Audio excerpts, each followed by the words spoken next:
on 75 North. Done pulled a court, wanna see me in that court. Bitch, I bought no court. Yeah, Big Dot, where they call me that. Put the East on the map on the quarterback. Got your baby mama in the torture rack. They think it's music, but it's more than that. Put 200 on the dash, bitch, we speed racing. I'm in Miami with the gang, we just cheese chasing. Real recognize real, the homie from the ghetto. They tell me quit doing these jerkies. How's it going, everybody? It's the delicious Nicolicious from the Brohio podcast. And that person you just heard is the subject of this interview. That is Big Dot, a.k.a. Jay Dot Wright. He is a up-and-coming rapper from the Dayton area. But the significance of our relationship, and we're going to kind of tell the story. Big Dot was incarcerated at the prison that I worked at the exact same time that I worked there. And through circumstance, Jay learned my name, and that's a big no-no in the prison world. And I don't know if he was necessarily sure of that. And one day he reached out to me. He said, "Hey, Nick, and in a maximum security prison, when you hear an inmate that knows your first and your last name, it almost makes your hair stand on end. It kind of puts you in a weird predicament." But you guys get to hear all about how we met, about that first encounter where he said he knew my name and even knew my wife. Kind of a scary situation, but there was what I would learn that there's nothing scary about Big Dot. We've developed a relationship over the years. He's an incredibly nice guy. He does a lot of things for the community. He's got a lot going on. And the song that you just heard is called 75. Now, he took the video down, and we talk about it a little bit in the episode. He actually shut down Interstate 75 in Dayton, Ohio, where we live at. I think I was actually caught in the traffic that day. But he and his crew, they, well, not really him, but his crew, they shut the highway down, and he made a rap video. He shot the video on Interstate 75. He says in the song, I got him pissed off. He had during rush hour, he had the highway shut down, and he in fact had him pissed off. I'm so happy that he sat down with us. He's an incredibly genuine, good-hearted person. He's got a lot of cool things to talk about, but the dynamic here is you're going to hear what life was like behind bars for someone that had committed robbery, did the time. You know, he knows the ins and outs of the gangs, the Bloods, the Crips, the Aryan Brothers, the Gangster Disciples, the Heartless Felons. He's been through it all. But the one thing, the reason why I was kind of intrigued by Big Dot, or I call him Jay, he never really patched up. He never joined a gang, and I could tell that when I worked in the prison. He didn't really, he kind of rolled and rocked with everybody. And that's not an easy thing to do in prison. But he was able to accomplish that, and that's what he did. And he's got a story to tell. He's got a lot of fucking good music. So I'm going to play the entire 75 song at the end of this podcast. You heard the first clip, but if you want to check him out, he's on Instagram. He's got very limited content on there, but he's got his link tree on there. But you can find him on Instagram at B1, the number 1, G, like big, dot. So B1G DOT. He's on Instagram, but he also has a link tree. You can go to let's see, I suck at these, linktr.ee/Jay Dot Wright. He's going through a rebranding, JAYDOTWRIGHT, or you can get on YouTube and just look up Big Dot, and he's on YouTube. He's got several of his videos up there. He took down my favorite one. We talk about that, but incredibly good dude, a long storied relationship between he and I, and we've stayed connected through all these years. So I'm glad to see my brother doing well, and he was happy to come on the show, and we are happy to have him. Like I said, it's an interesting dynamic as you're going to talk to a former inmate who's made good with his life since then, and then also you get to hear from the other side. I was a correction officer.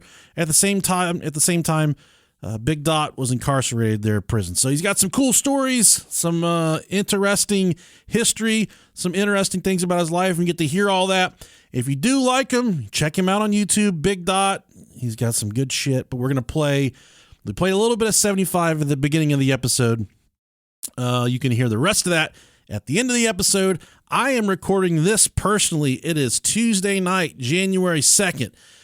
Rob and I will be back with you, back to our regular scheduled episodes either tomorrow or the next day, so hang tight for that. The holidays are over, busy time for everyone.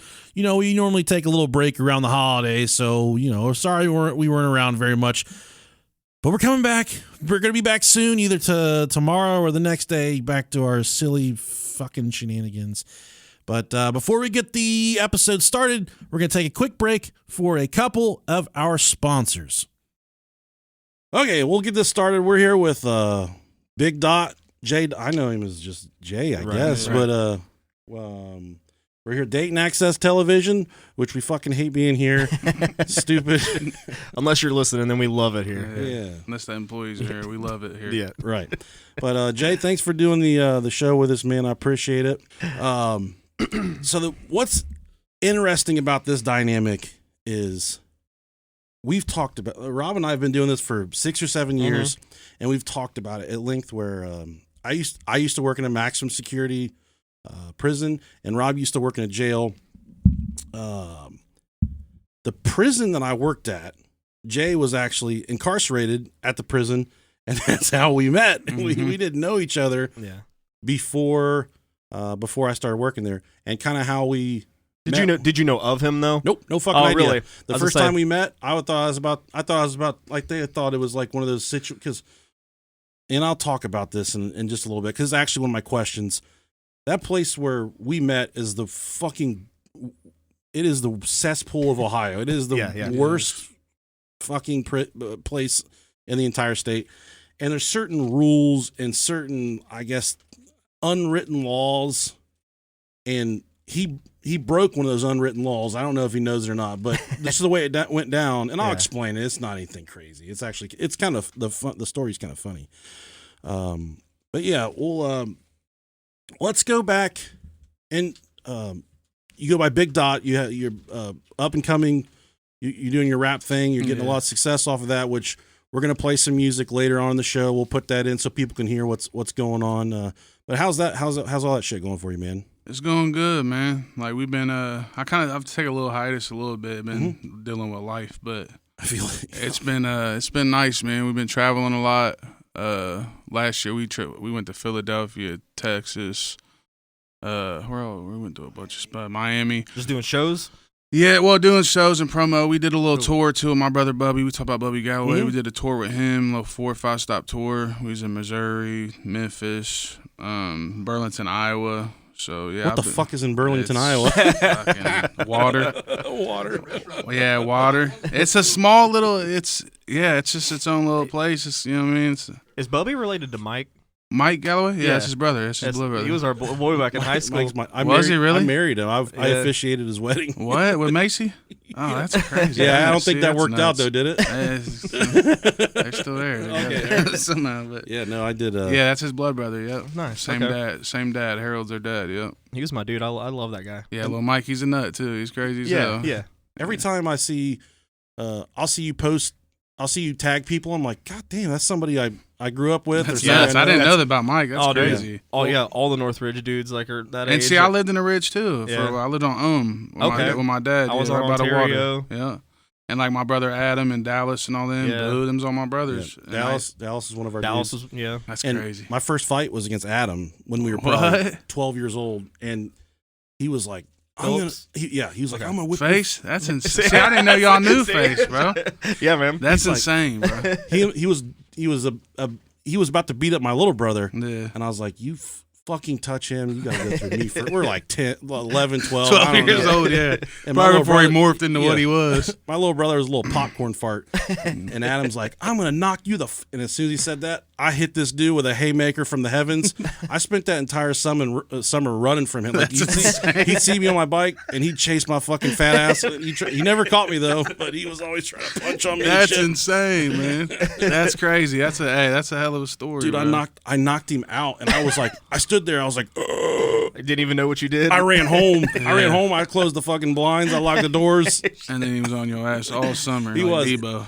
Did you know it was a dude he rolled around with named Chris Elliott? But he knows Chris yeah, Elliott. Chris is my dude. Yeah. They used to I was scared for my fucking life. I was walking out of Bud's Corner Market. I had a Coke and like some chips, and they rolled up. I threw that shit at him. I took off, man. I went home. But that entire summer, I was running. Me and Chris hung out in the same crowd. Adam was definitely a straight gangster, for sure. One of the craziest motherfuckers I've ever met, and my big brother for sure. Yeah. That's crazy. Y'all knew. I didn't know y'all knew him. That's nuts. See, y'all know all my people. Dallas. That's what I'm saying. I always see a bunch of people tagging you. And them's all them's my big brothers. Danny Boy, all them, bro. That's nuts. It's a small world, man. Super small. That's crazy. Well, let's hop on. Let's talk about the dynamic. How this is so.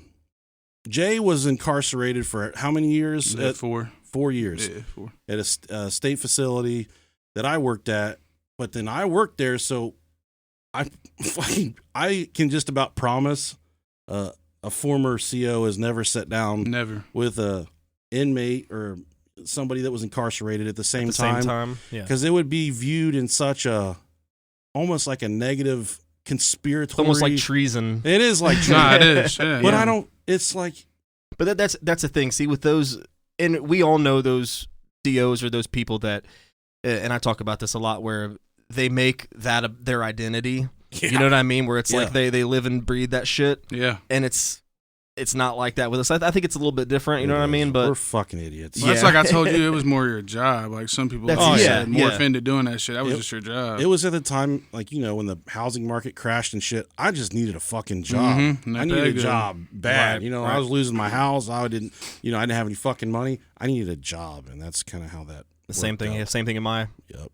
But you always just did your job, though. You never. Yeah. That's the thing. That's and that's why the cool I respected thing. It. And that's kind of how I've gotten to where I am in life. Is you just treat people like you let them dictate how you're going to treat them. Mm-hmm. If they're a fucking punk, then you treat them treat them as such. Yeah. But if someone's like a legit dude, then you treat them like they're one of the dudes. Mm-hmm. I don't think that. Yeah, it's a part of both of our pasts. It's behind us, and we've moved on. But this is gonna be cool to talk about this shit. Yeah, definitely. And I'll say so we'll just move forward a little bit. Kind of the way I remember this going down is I think this was in cell block J at the time, or I think that's what it was. And I remember actually I don't remember what cell block it was.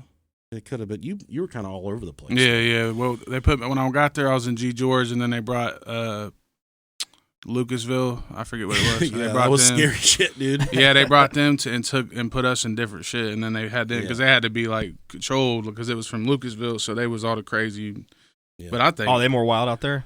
I mean, I don't know. Leb is crazy. See, Lucasville, you're more locked down. Leb, you can move around a little bit. You know what I mean? Like you're always locked down in Lucasville, but Leb gets down. Well, the crazy part where we were at is that's the highest security inmates. They're allowed to be out amongst one another. Right, right. So at Lucasville, it's close security. You're moving around in cuffs and shit. Yeah, everywhere. Where we were at, they're just allowed to be out. Fucking okay. There'd be 1,000 motherfuckers out in the yard, and you want to talk about just feeling helpless when some shit would go down. It was just for sure. And when you walk in, there's fucking levels.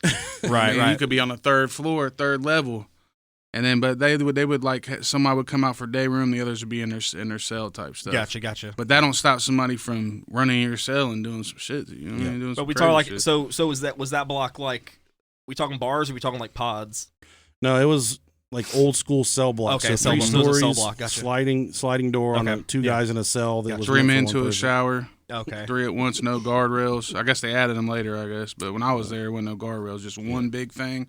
And all dicking balls next to each other. You might have a punk getting all that, bro. You might have a punk getting right next to you type shit. That's how it was, bro. That's real shit. So I kind of talked about, I can't remember if we were recording or not, but there's some unwritten rules and kind of some bylaws you abide by, and one of those is the inmates aren't allowed to know your first name. They they know you as CO or like they would call me Alexander. Honestly, what they called me was King of Queens because they thought that I looked like Kevin James from King of Queens. So they call so they call me King of Queens. But it was. And I never had any problems really. Like everyone was pretty cool. And I remember I was walking down the range one day, and I heard someone say like, "Hey Nick," and I looked around, and the dude I was working with was out in the corridor, not in the cell block with me. I was like, "Who the fuck said that?" And I looked back around, and he's up in his door. He's like, "Hey Nick," I was like, I stepped up in his cell. This is kind of how I remember this going down. I was like, "How the fuck do you know my name?" And because I didn't know this dude from facts. I didn't know this dude from anything, and did your uniform have just your last name on it? Just your last name. Yeah. Oh, see, ours had our first initial and our last name, which I fucking liked. I was at the point when I met him. I knew how to command respect. I knew how to like. There was like you would go up in dude cells and fight with inmates. You would do. There was. It was the Wild West, dude. Right. And so I don't know this dude. I'm like, this is a big fucking dude. I'm about to have to rumble with this guy in his cell. And I was like, how do you know my name? He's like, oh, I know Stacy, and which is my wife. And I'm thinking, God damn, man. I thought this dude was about to kill my family. She put money on your JPay, bro?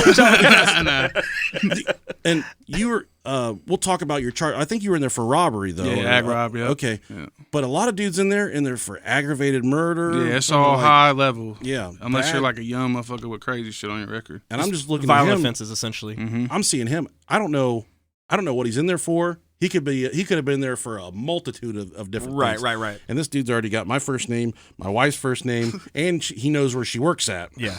And then he finally comes out and he says, "I'm fucking with a girl that works with your wife." And my wife worked in a small medical office with only like 2 or 3 people there, and I kind of knew who he was talking about. I was gonna say, could you narrow it down pretty easily? But I was like, hey man, you can't fucking do that. He's like, it's all right. He was just, and then a lot of people like that in his situation would have used that as leverage against me. Like, hey, bring me in a fucking phone, or bring me in some dope. Right. But this dude never said anything. He was just always cool with me, and I was normally cool with everybody else. But that says a lot about your character that you could have used that as leverage against me and been like, hey. If in prison they say a pencil leads to pregnancy. That's what they teach the guards. So you give an inmate a pencil, and he says, "That's what's up." He takes the pencil, he writes it, and then the next day he's like, "Hey, I know you gave me that pencil yesterday. Can I borrow a pen today?" And then you give the inmate a pen. He uses the pen, and he doesn't bring the pen back. And then the next day he comes to you and says, "Hey, they probably saw on the camera where you gave me a pen yesterday, and I'm going to go tell on you." Exactly. They do that. Yeah, they will do that unless you bring me some cigarettes. So then as a guard, you're like, I guess I got to bring this dude some fucking cigarettes. Right. Then it's weed. Because you don't want to lose your job. Yep. And then it's, Suboxone strips. Then it's cell phones. And it's everything. It just escalates. Sure. So that's why they say.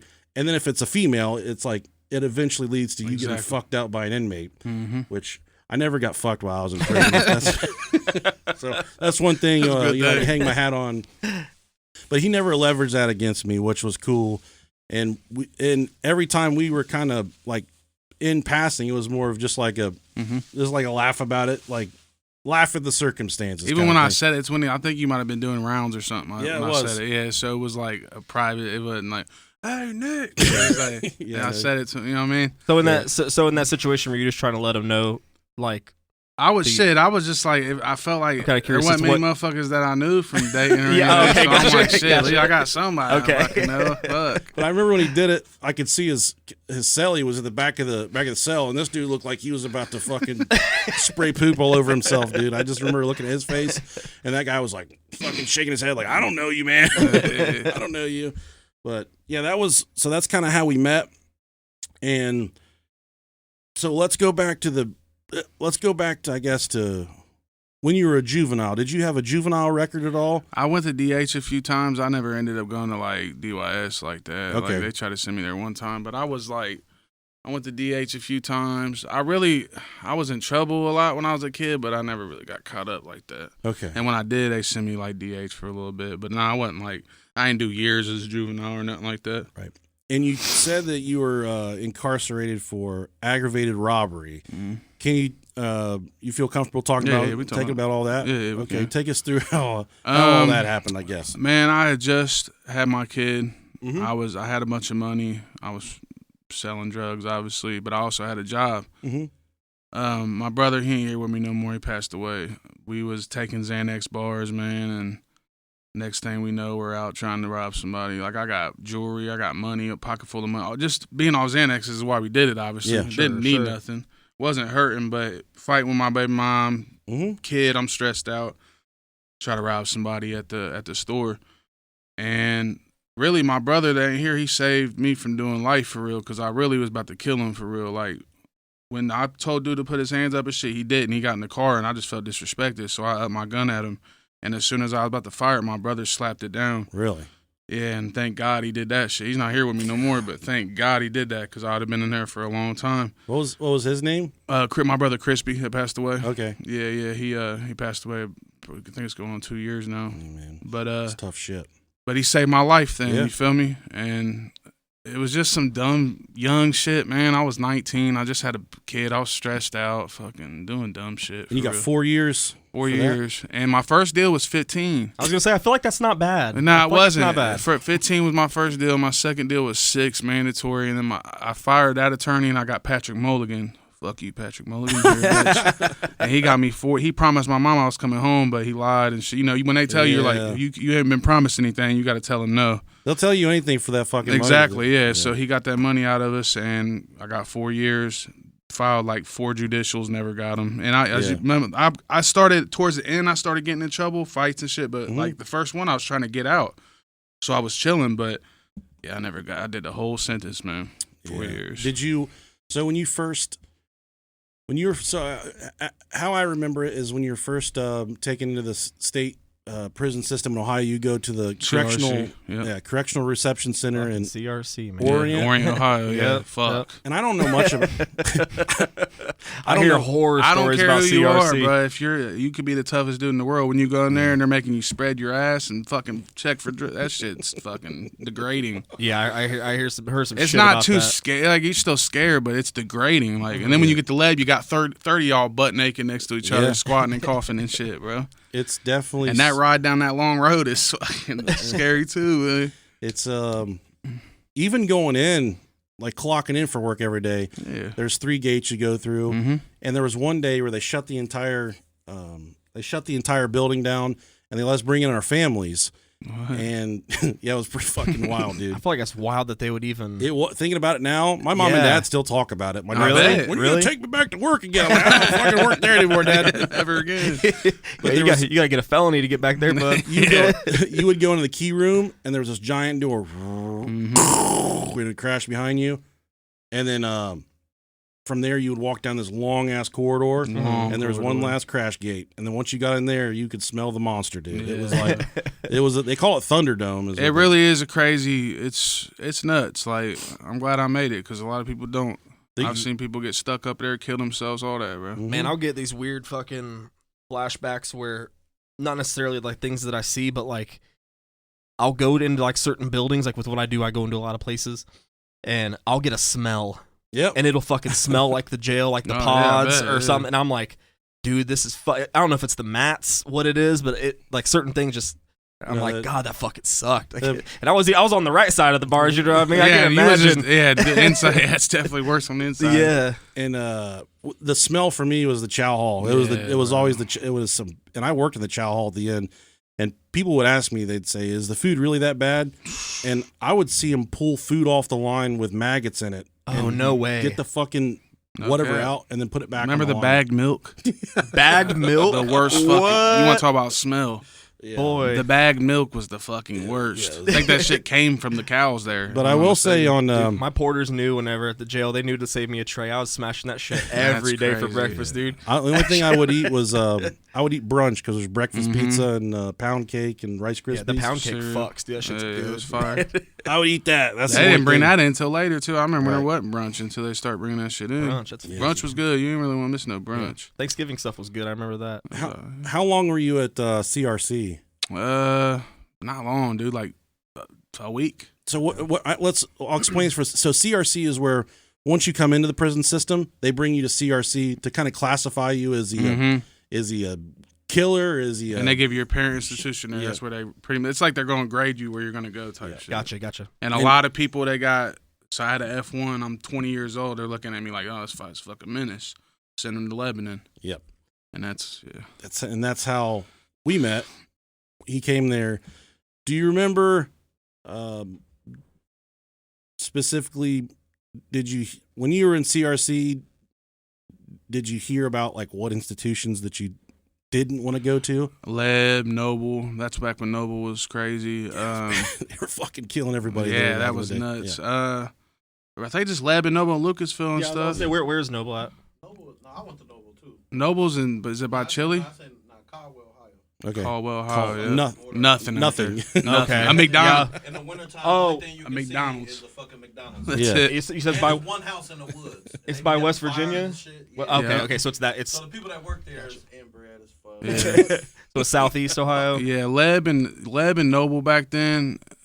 I would say Chile, maybe Chile and Ross, maybe, but Yeah. Leb and Noble was So definitely top. did you right do there. all your time at Nah, I ended up when I got into it with the bros. I ended up going to Mansfield. I thought you went to Mansfield because there was a okay. few dudes that Okay. I would like after I left. I would kind of look them up and stuff. And you were one of the dudes. And I saw Put me you. right in with an AB.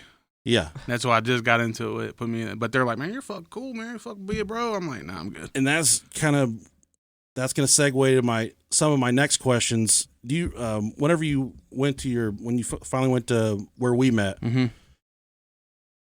Were you like, man, fuck? Or do you remember kind of what you were thinking when you first rolled up into that place? I was definitely. I rode in there with Virgil Pack, RIP Virgil Pack. He was one of the head. Oh, I remember Virgil him, yeah. Pack. I know that fucking name. I bet you do. I know that fucking name, dude. I remember him. Yeah, he was always in the old school cells. He was almost always an admin. He was one of the head ABs for sure. But he knew my uncle, so he was obviously trying to get me to join as soon as I got in the bus. Dude, I haven't heard that name in forever. He just passed away like 2-3 years ago. Yeah, he got was a killed. train wreck. Holy shit, he got dude. killed. So he's over there like, man, listen, honky, you're gonna have to stab something up as soon as you like. He's, you know what I mean? I'm like, man, listen, I'm gonna go in here and hold it down, do what I gotta do to get out of here, bro. But he was trying to get me instantly, just go in there and stick something. Type Blood shit. in, dude. Yeah, pretty much. So, but yeah, I remember coming in. I remember riding down that long road to get in there. You get in there, there's this big ass fucking 600-pound CO. I don't remember his name, big as hell. Fucking at the gate. Then you get in there, like he said, they take you to get your whites and shit. And I'm fucking 20 years old. So I'm not. The people next to me ain't nobody my age for real. It's all a bunch of older dudes. They're all tatted up and shit. I wasn't even tatted like that then. And it was just, it was scary, bro. I mean, but you know, you gotta tighten. You just gotta hold that shit down, man. And the way they taught us, kind of, because they would teach you about like prison code, so you could kind of know what you'd expect a little bit. Know what to expect, but know what the inmates are going through. Okay. So they would tell you certain things, and they would tell you, they say, at where I was working at, they say, when the inmates come there, they have to patch up. They have to join a gang. Sure. That's why I've heard that before. They have to be in a gang, or they will not fucking survive. Yeah, that's facts. And then I remember man. I came, and I was kind of like infatuated with the gang culture when I first got there. And it's almost any person would be too. It's almost all like race related, right? Yeah, so even if you weren't racist, you had to go with the whites. It is for sure. Yeah. It's definitely more race than like gang shit. Sure, in prison, it's definitely race shit.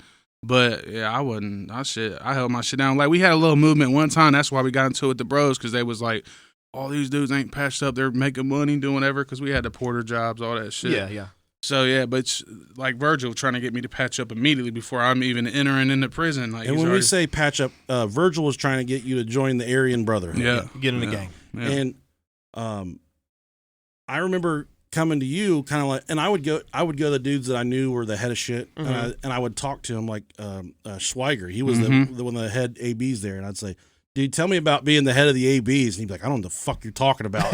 And I would, of course, you being you ain't gonna tell you shit. And I knew some of the, like some of the top bloods and shit. And one of the top bloods was some dude that I went to school with. Yeah, we went to school with him. And I was pressing him for the longest time. He's like, one time he's like, what the fuck do you want to know, man? Because if they found out that I knew him, they would ride him out to a different prison. And he kind of had it made, and he didn't want to leave. He's like, what the fuck do you want to know?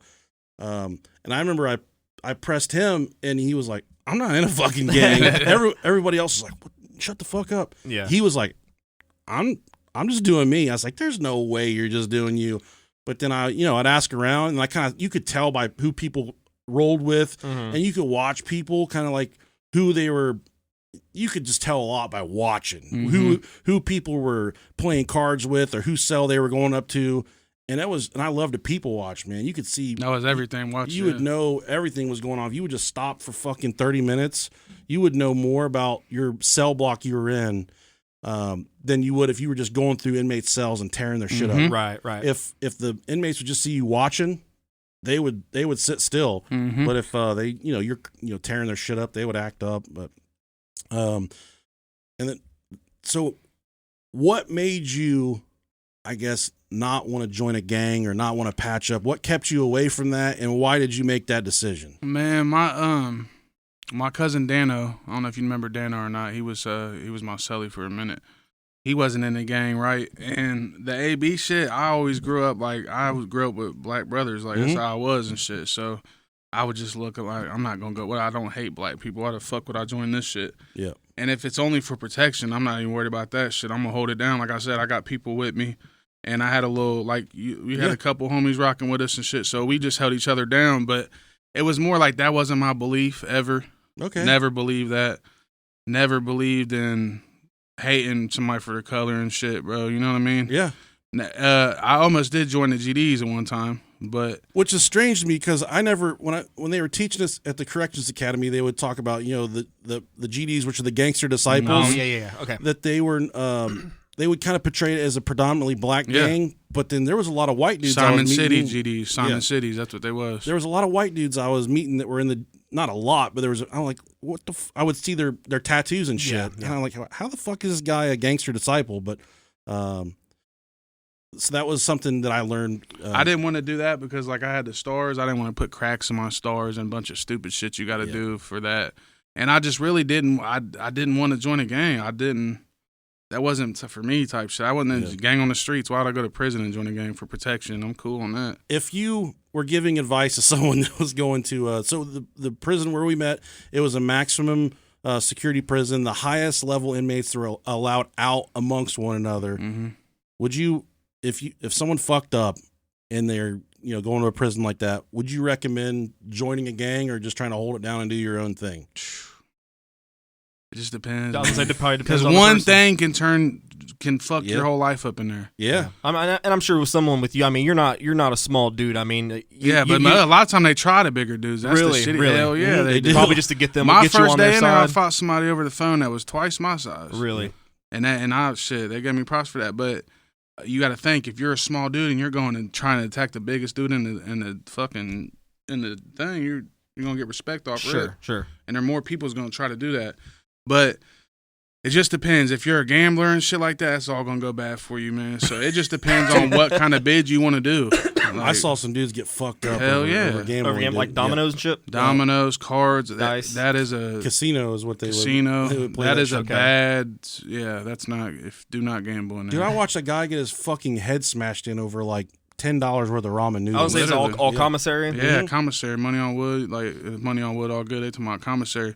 But I don't know. Like, I wouldn't join a gang if I was going to give it. I don't know, because it just depends on that person's character, man. And it depends on what they're gonna, if they're gonna hold themselves down, if they're gonna defend themselves.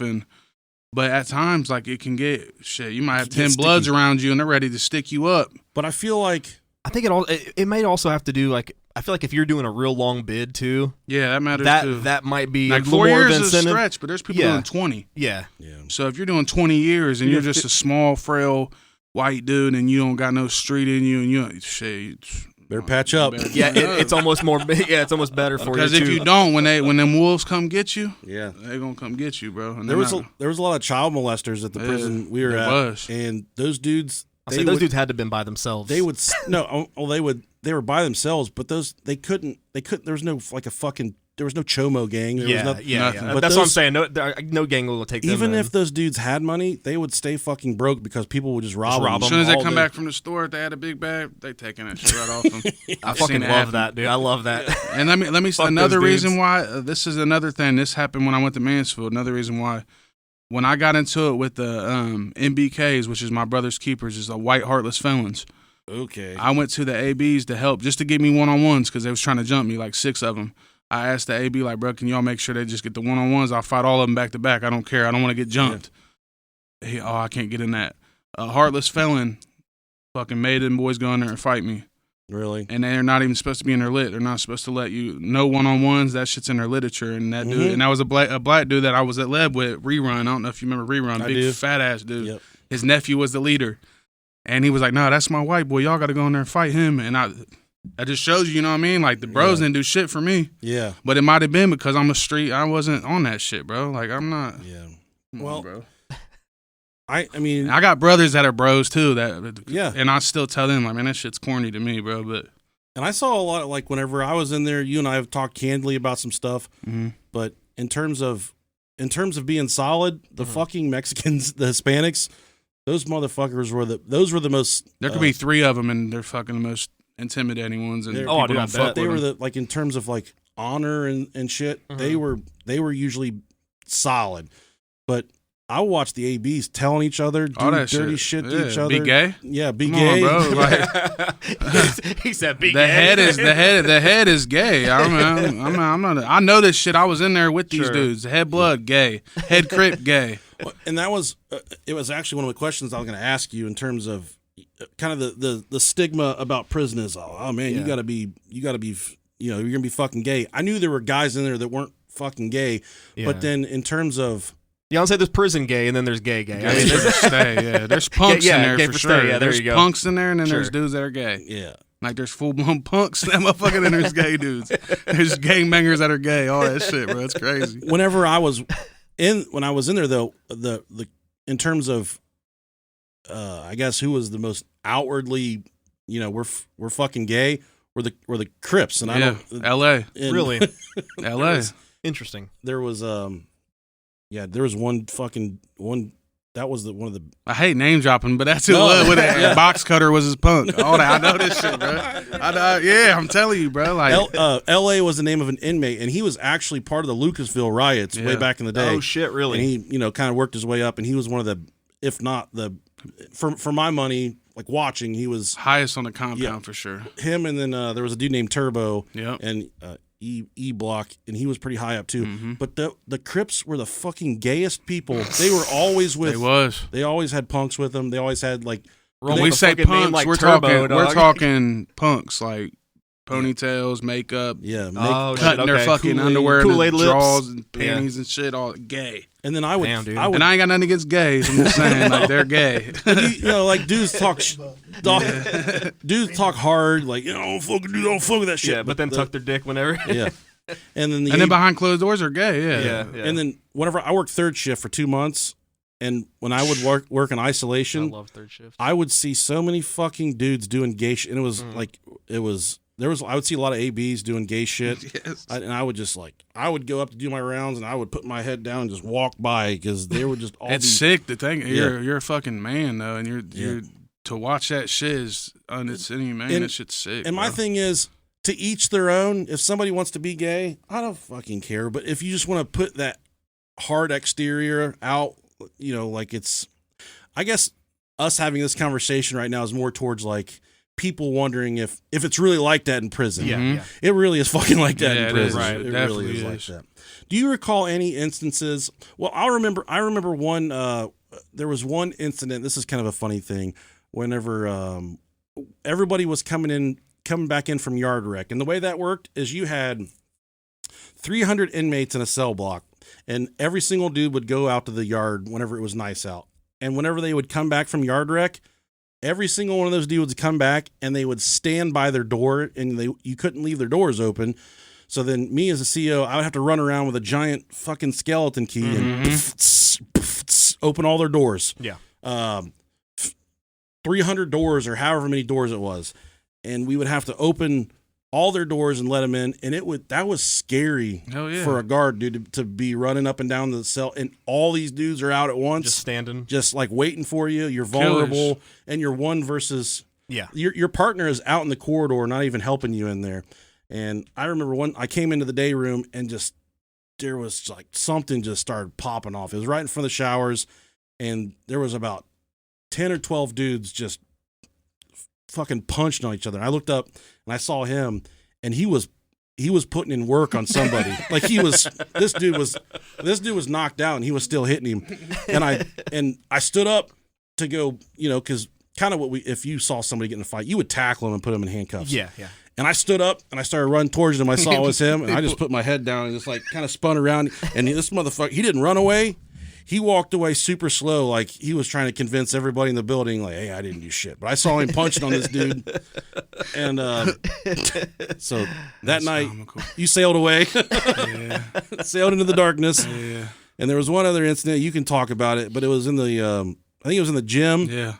And you were beating up, I think you were beating up an AB, right? It was a AB, yeah. Well, a fake one anyways. Yeah, probate. Fucking probate, man. It was in the gym. My cousin Dano got into it on the stage. Slammed dude, beat him up. Dude tried to sneak me. I mauled him. Damn, I had him in a seizure for real. And bro had to do his job this time. I couldn't just walk away this time because I was blacked out beating the shit out dude and fucking Alexander. All next thing I know, boom, boom, boom, right here, bro. Big old kidney shot. He's telling me as he's like, oh, right, what the fuck, right? Like, I'm like, man. And it wasn't even really me. It was dude that, they did the shit. And he was taking me back to the shit. And he's like, man, I ain't even want to have to do that. I had a big ass black and blue bruise. The thing was, PR stick or whatever it was. Whenever they would give us those nightsticks, and nobody used them. Mm-hmm. And then I went to this use of force class, and they said, there's green to red. Red is you fucking kill a dude. Mm-hmm. Green is go back to your cell. Stop yelling, calm down, green. Yeah. And then part of the green zone was compliance strikes, which means you could take out your nightstick and you could hit somebody in their arm or their legs. Mm-hmm. And once I learned that I could hit a fucking guy with a nightstick, like it was the same level as. Yeah, I wasn't even mad at him when he did it because you could put your hands on your hips and be like, "Go back to your cell," or I could just not say anything. I just like, and hit him on the legs. Motherfuckers hurt. Was it an asp? It was a PR-24. PR-24, and that motherfucker hurt. So it's like one of the clubs. It's not like. But I wasn't even mad at him for. I wasn't even mad when he did it because I said it was Alexander. I turned around like fuck. Whatever. Like goddamn, dude. Yeah. And I would take a little easy on me. I would never do it. I would never. There was never an instance where I said, "You need to do what I'm telling you," and then I would just hit a dude. Right. It was all, like I would run to a fight and guards would like jump with their elbows or put dudes in chokeholds. I would just take it like a battering ram, just hit you in the ribs. Right. And that's the worst. That shit. I don't care how tough you are. Or about 5 of them, you're going down. I was going to ask you if it was like if your adrenaline was running so hot that you didn't really feel it in the moment. I didn't at first. Shit, about 6. Fuck, I was blind. But I was blacked out beating the dude. I wasn't stopping beating dude. I probably would have killed him if bro wouldn't have did that. My bad, man. I take that back. Honestly. Nah, like I said, I wasn't even mad then when you did it though. Like I was like, fuck, he got to do something to get me off this dude, bro. Fucking Alexander, man. And the most ruthless thing that you could do, man, is if you were running to a fight and they had a guy on the ground and he was still fighting. Mm-hmm. You take the nightstick and you put it back right in the back of their Achilles. Oh yeah. And then you just kneel on it, and those dudes would be like, yeah, it don't matter how tough you are, them motherfuckers hurt. I promise. And only Luke and them had them, right? Luke and Leb, Lucasville, and where we were at. They were the only two places that. No, I don't. It's fine. They were the only two places that carried them, but no one ever really used them. Sure. But I use that motherfucker. Yeah, man, didn't get to carry shit. I forgive you. At that point, like I said, if it wouldn't have been that, I would have probably killed dude. He was already shaking and seizuring up and shit. So that's like the second time in your life somebody saved me from fucking killing somebody. Yeah, fuck. I'm a lot better now. I'm institutionalized. I bet you didn't try to sneak anybody after that, though. Nah. And you know what it was? It was envy of other white dudes not being ABs that had motion is what it was. Mm-hmm. They was mad that we wasn't ABs and we didn't have to fucking be corny and shit Right. to have motion around that motherfucker. Like, we had all that shit coming to us without having to do that gay shit. You know what I mean? Like, I'm cool. Like, I'm not. I get that. And that's who I always beef was the bros, damn near. Besides the one time with the white felons, I've always been with the bros. Yeah, crazy. They were. Yeah, I mean, I can tell you fucking stories, but I'm not gonna. I'm not gonna incriminate myself. Yeah, exactly. Did you ever? Was there ever a situation in prison where there was a couple times for me, but thinking back, was there ever a situation where you said, "I'm gonna fucking die right now," or you thought? I guess after the fact, you maybe thought to yourself, I almost died there, or kind of maybe one of the scariest moments you recall, aside from the day you walked in, just kind of probably when I was in the hole, bro, because when we was in the hole and shit, I felt like they had bros back there, so we would be ready to slip our cuffs and shit. Yeah. And you never know, motherfucker they had from the hole to A block, they had holes in the window where they're shooting full bags of commissary through that motherfucker. Yeah. It ain't hard to get a knife through that shit. You know what I mean? And when he says the hole, that's isolation. That's so locked down. If the inmates got in a fight, they would go to the hole, which is usually most of the time you would be in there with one other guy, and you just locked up. You get out for a shower, and when you shower, you shower with your celly. And they would, and a wreck, you go to another fucking cage. So ours was 23 hours. That's how our lockdown was. It's R block, right? R1, I think R1 or something. Yeah, it was R block, and then L1, L2, L3, and then C block. How much time did you spend in there? Before they rubbed me out, it was like 4 months, I think. God damn, dude. That's for fighting? Fighting and some other shit. Some other shit? Did anyone ever try and stab you or anything? Nah, no, thank God. Fuck. I thought when I was on, when I got into it, with the MBKs, I was gonna stab somebody. Really? Because I was I felt so disrespected, bro. Like, I didn't even do shit. They was mad at KFs. They thought I was a KF, and my response when they said it, I was like, I ain't no fucking KF. What's a KF again? Convicted family. Okay. Yeah. They thought I was a KF. I'm not no K. I wasn't in the gang, so obviously I felt disrespected and shit. But I guess the way I said it, they just must. I don't know. Did you ever make a knife? Yeah. What'd you use? What's it? White fiberglass. Yeah. That was called, like a white fiberglass thing. Okay. Yeah. Where'd it come from? Oh fuck, I don't know. Where'd you get your, what? This always interests me. Like this the amount of shit. Well, that gets passed when I around came and out, how I got it from a bro. A bro gave it to me when I got to Mansfield. I had it hit in my shoe. I got wear a size 12. Yeah. That motherfucker was about the size of my shoe. And they just brought that shit to me, and I was like, man, I'll put that motherfucker up. If I need to use it, I will, I guess. Yeah. But Mansfield was 100 times safer than fucking the other one. Hell yeah. Where'd you get your needles from for tattooing? Guitar strings. Guitar strings. Yeah. Guitar strings. That makes sense. A lot of the dudes I knew used the spring out of the insides That of the too. ink pens. Yeah, that too. You'll put flame to it and stretch it, and then Yeah. that, and then the ink would be, because it's all prison ink. That's actually It's not bad. That's at all. good shit for- and you got to think this is fucking 13 years ago. Yeah, that's 13 actually years old. pretty good. They would use chess pieces. They would burn them soot. You would burn it in a box, collect the soot from it, and mix it with shampoo, and there's your ink. I've never the amount of shit you guys can do, like that. Oh, it's nuts. Inmate brain is so fucking interesting. Make a tattoo gun out of a CD player. You find ways, like it's MacGyver. Like everybody's that fucking MacGyver. It makes you in a that better bitch. criminal when you go there. Yeah. You learn shit you didn't ever know. Yeah, I remember running across my first bag of hooch, and I'm like, I can run across. I'm like, the fuck's this red shit in this fucking garbage bag, Tomato dude? juice and shit. And they're like, it's fucking hooch, and I'm like, what the fuck? Sometimes he'll talk to me about some of his stories at county. It's all so tame compared to And I'll think, jail and prisons.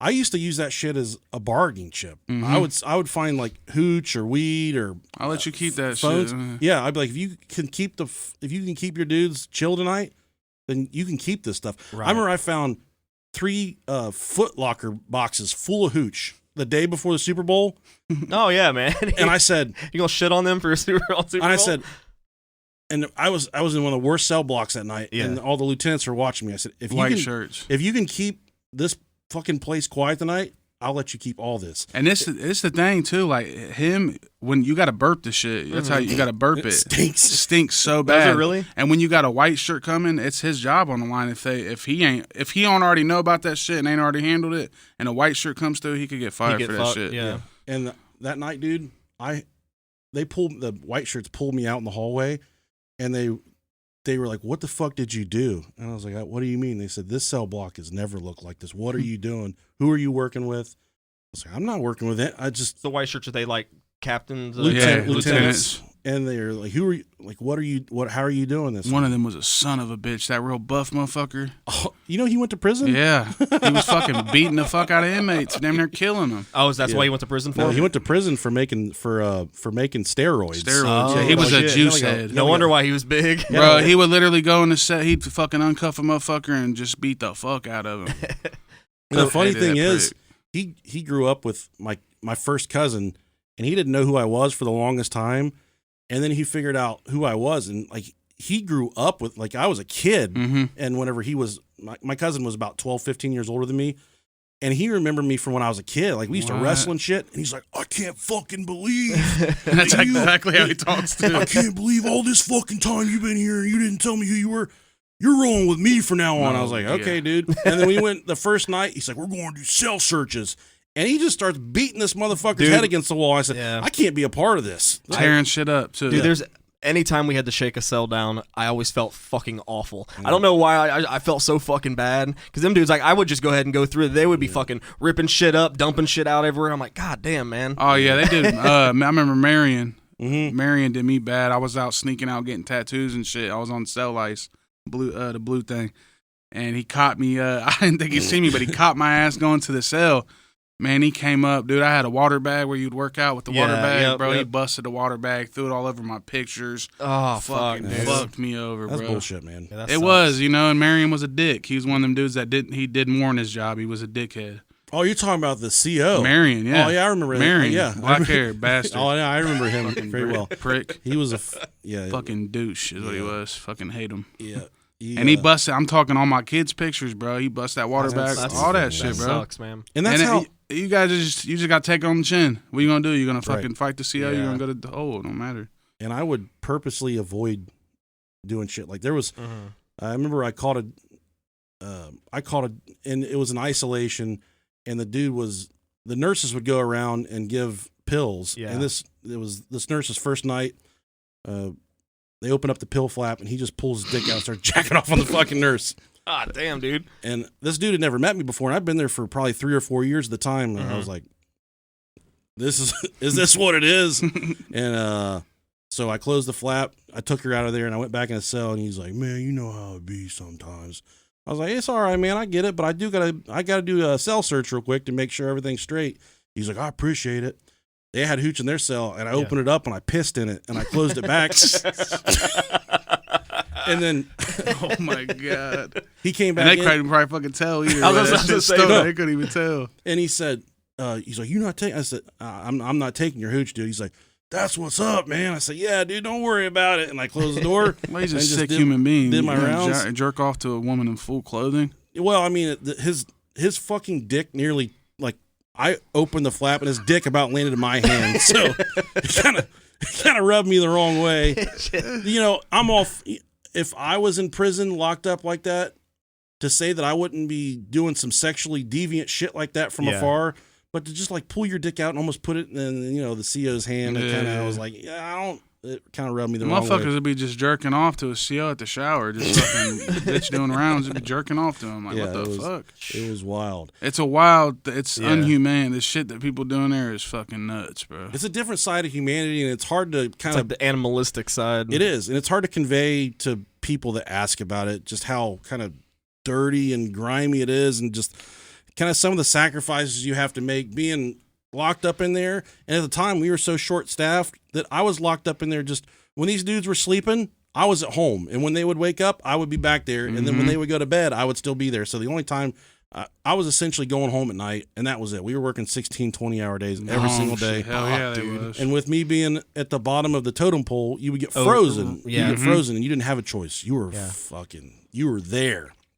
OT comes up, you have to take it. Yeah. You don't even get an option. Yeah. I mean, you would. Why wouldn't you? Fucking what, $30-something a fucking hour? Not anymore. Well, back then it was $16 an hour starting out. That was $13, and I remember I left my job making $7. I went to $13. I'm like, dude, I was making. I felt like I was making so much fucking money, dude. Hell yeah. 19 making $13 an hour. I was like, I was living large. But you got to deal with all that shit that comes with it. Yeah. That's a mental job. Mentally, it is fucking exhausting. It's a mental job to handle. It's hard to handle. A woman, I couldn't even imagine women how they feel. I would never let my wife work. Hell in a place like that. nah, because you're gonna get disrespected all the time. There was a young lady that listens to our podcast, and she wrote me. She's like, I got offered a job at the place where we were at as a nurse.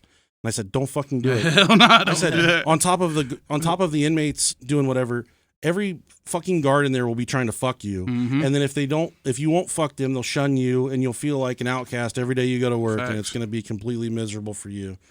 But she ended up taking the job anyways, and I'm still cool with her and her husband. So I guess it's going okay. All the best to her. Thank God. Yeah, for now. Yeah. And since you got out, what year did you get out?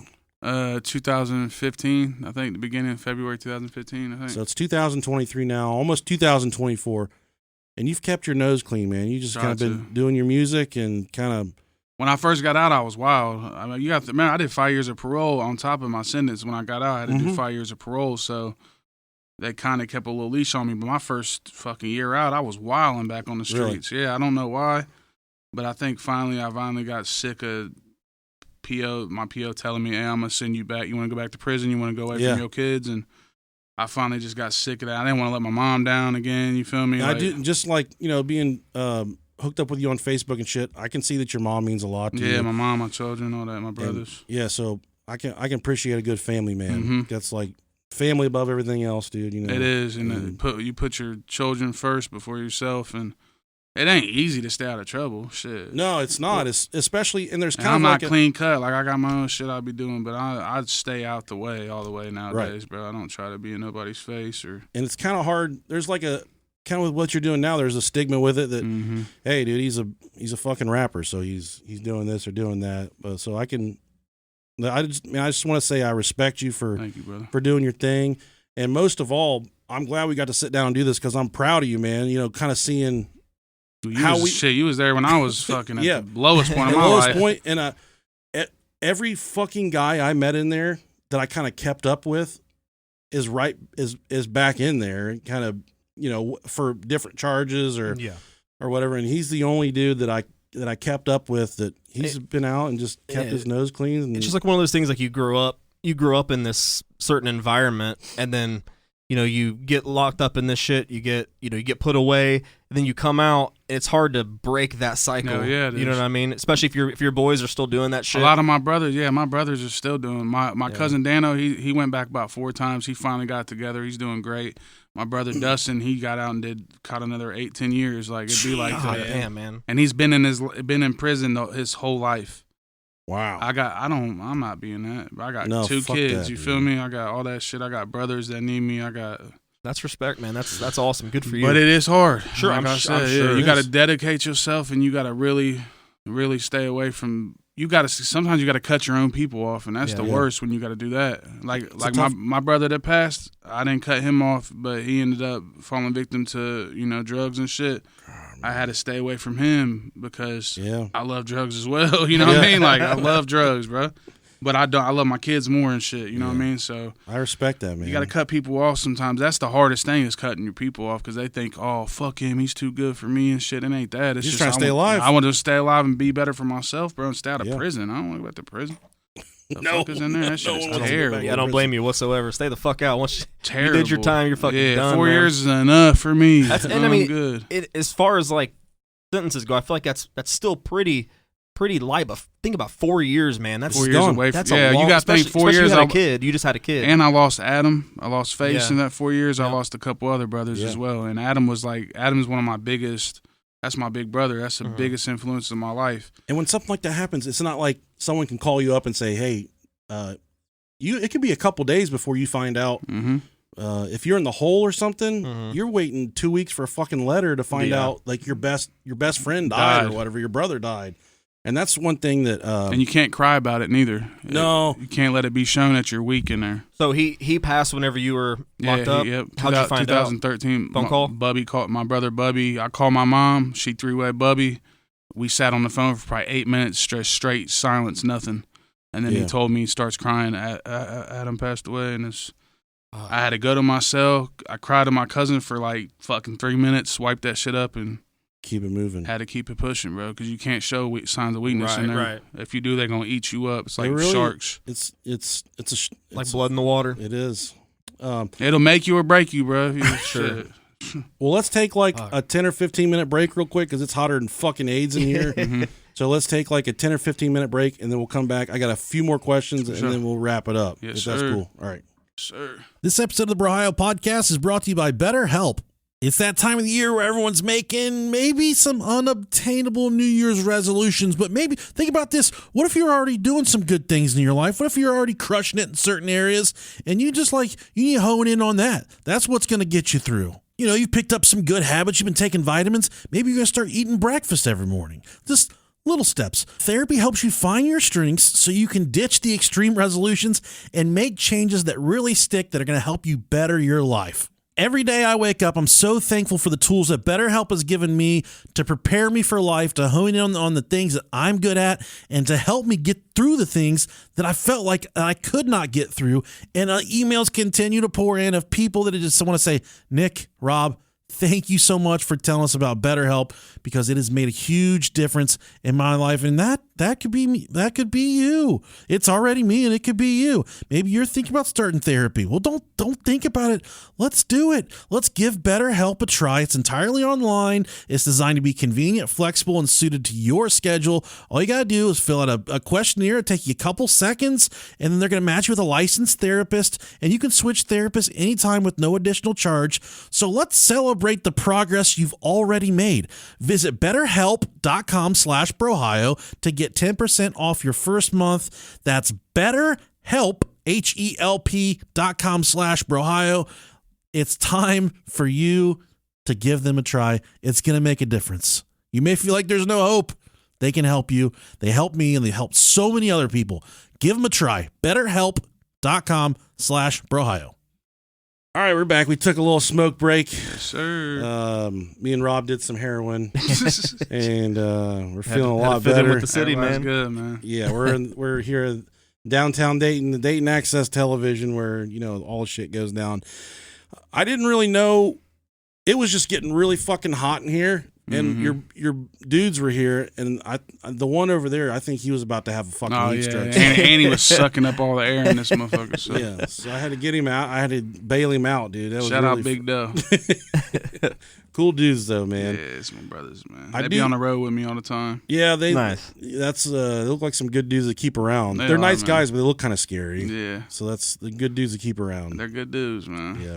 They got my back. You can tell just like, I only met those guys for 2 minutes, but you can tell those are the motherfuckers that you can do anything, like they fucking rock with you no matter what. That's what it is. Yeah, they're behind me. And look, like going back to that other topic, we're not even the same color. That shit does not matter. Them are my brothers. Yeah, dude. And they put money behind me, all that. They believe in me heavily with the music. Yeah, and You got to have people like that in your life, man.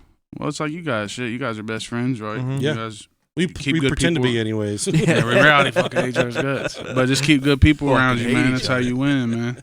Yeah. Keep people that really believe. You guys believe in this shit.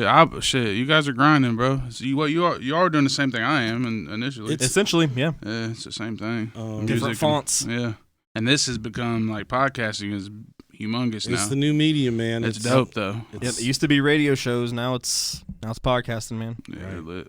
And I'm coming for you, Rogan. I'd love to go on there one day too, man. Sometimes I listen to him, and while he is a funny guy, a lot of jokes go over his head. Yeah, and I yeah. feel like He's too serious. That's for TV. I think is. I feel like he would hear us for 10 seconds and he'd say, what the fuck are you Yeah, guys? yeah. He would it would kind of go over his head. It wouldn't Yeah. work. Yeah, it wouldn't work. And sometimes he's got some really intriguing people on there. Yeah, I'm like, yeah, that's pretty cool. But I'm more of a Theo Von type guy. oh, I love Fucking Theo. love yeah, Theo, like man. podcast. I watch Theo. But- I watch Joe, but it depends on the guest. I watch Theo, whoever it is. Mm-hmm. And the sad part about Theo for me is I have to purposely stay away from his content because I don't want to pick up his manner. That's how much I love this dude. Nah, yeah. I stay away from it and I don't listen to it because I don't want to I don't want to try and emulate somebody. I always want to do my shit. Now I think you guys' podcast is unique for sure. Yeah, we've got our niche for sure, but then also in that same niche, it's almost like it's comedy driven. So I try and stay away from comedians and shit like that. So I don't try and, because then with today's the way the world works today, you plagiarize one thing. And dude, they will fucking they're coming after find out, and they will tell the entire internet about it. Yeah, it's the whole headhunting. It's more hard to be unique nowadays because everybody's doing that. For sure, like everybody. Yeah. All I hear all the time, Jelly Roll. Yeah, people like fuck a Jelly Roll, FJ Outlaw, fucking. I'm like, dude, I'm like old Jelly back in the day. Well, this is a good segue to kind of talk about your music for a second. Were you doing music before you were incarcerated? I was in the streets more. Okay. I would rap, but I was fucking in the streets. I wasn't taking that shit serious. And now you're out now. You're doing your thing, and you're cool with Jelly Roll, right? Yeah, it's my dog. Yeah. Okay. Well, he's blowing up. Yeah, he's one of the biggest. Literally, it's my dog. So biggest guys in the world. Yeah, that's what I was asking. Nick. I said, when are you gonna drop your next country song? I have one. Yeah, I swear to God, me and my brother John Boy just made, and it's a hit. It's fire, but I don't want to drop it. You gotta drop it. At least let me hear it. I'd love to fucking hear it. I will, man. I'll send it to y'all, man. So they've been begging me to make country music. Like, is he? How did you meet him? How'd you? Through Bubby. Okay. My brother Bubby got a song with him. Called Mind Racing. We went out to Tennessee to shoot the video, and I've met everybody else. Like I've struggled. I've met everybody else. So it's making your phone's making the. Oh, is it? Yeah, I can't fucking hear shit. So. Cell phones do it. Yeah. I went down there to shoot the video, Bubby. I met everybody else. I met Struggle. Met all them dudes, Doobie and shit. Never met Jelly, but when I met him, man, he's a real good dude, man. Yeah. You could tell he don't let that shit go to his head. He's just another human like us. And he really sat and talked to me, and he was like hyping me up, like with Bubby. He's like, you need to, like Bubby was asking, like, what do I need to do more, like, to make this shit work? And he's like, you need to talk about Dayton. You need to talk about honkies like Jay Dot. Like, he was just showing love, bro. And I was like, that's dope, because he's real. Yeah, he's one of the biggest in the world. Mm-hmm. And he's married to a fucking porn star, which is pretty cool. And he's putting on for the big guys. So he really is. He really is. He really shows you that it don't matter how big you are, that you can. He's big, you can do whatever. Boy. He's big. And he said that because I'm like, bro, people always call me you. Like, I'll go to the casino and people like, are you fucking Jelly Roll? I'm like, hell, I swear to God, they do that, bro. They do that. Like, people do that shit. I don't think we look that much alike. But I was like, man, people always say we look alike, so now I could post this picture. He's like, man, they're going to see how much larger than you I am. Yeah. That's all they're going to see. Yeah, he's enormous. He's a big guy. And I was like, damn, then I seen the picture. I'm like, you're right. Yeah, dude, fucking. But yeah, people, shout out Jelly, man. He really is a fucking great human being, man. Really good person, man. He just feels like someone that I think deserves everything that's coming to him. Yes, and he's getting it, thankfully. Yeah. And he's been doing this shit forever. Like, people. Yeah. And he's been through the struggle. If you listen to, like, he told me that shit too. He was like, you're gonna lose a lot of shit chasing this dream, but if you chase it and you don't give up, it's gonna work for you. That's awesome. Like, same thing with like staying out of trouble. If you chase that shit, man, you want to do it, you gonna do it, man. Yeah, he's that's cool that there's that connection there, man. He's definitely Jelly fucking put me on. Yeah, he definitely he's blowing up, man. Yeah, country world. Whenever I was when we took our little break there, I was like, I wonder, we've been doing this for about close to an hour. I wanted to get another, 20, 30 minutes here. And I was kind of thinking what else we can talk about. And one thing that you deal with in the prison system is guards that have been flipped, that do dirty shit. Mm-hmm. And I didn't know if you ever worked the outlet of trying to flip a guard. The guards fucked with me. Like, I was similar, but I never really tried to even put that in there for real. For some reason, I don't know. I just thought like it wouldn't work, but it would have worked. Obviously, it would have worked. Yeah, that's what I'm saying. But I don't know if I just didn't want to get more time. Yeah. Something happened, and I didn't get more time. Like, I really just did my time. I didn't I had a phone one time, but. Like, I did my time without all that extra. Like, I smoked tobacco, but I never had to, like, bring packs in and shit. I just did my time, bro. I found a BlackBerry in a guy's ass one time. Like a fucking old, like a 2010 BlackBerry. That's crazy. Crazy thing. That's a white asshole, dog. I was gonna say. And this guy, I'm fucking put a lighter in your shit. He's putting a whole fucking BlackBerry in his ass. This is one of the scariest dudes in the entire prison. Mm-hmm. I walked past the cell and he's on it. He's talking on it. And I just kept walking. Fuck? And I remember I said, I was still relatively new. Do you remember the CO Gaines? The big Yeah. I was with Gaines. Gaines, I remember Gaines. Gaines is all right. Yeah. And I was like, I'm gonna go up there. That guy's got a cell phone. He's like, well, it sounds like you better go get him. and Gaines was like 6'6", just a Huge big, black dude. gangly, Big black dude. scary dude. And he would just talk to the inmates, and the inmates were like, "Yeah, you got it, dude." Whatever. And Gaines would be like, "Y'all need to quiet the fuck." And they would just fall in line because he's a big, scary dude, man. Yeah. And then I was thinking, if I told Gaines, He go to handle it. I thought he would handle it or he would help me. He was like, sounds like you better go get it. So I was like, God damn. So the way I did it is I went up to this dude.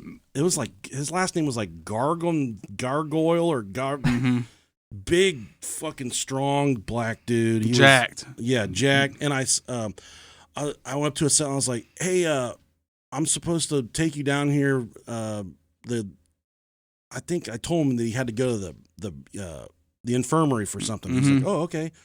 And he was supposed to be locked up at the time. So I walk him down to the cell block. I walk him downstairs and I was like, well, before I take you down there, I gotta strip search you. So I take him into the officer's, bathroom. Had it in him. Yes.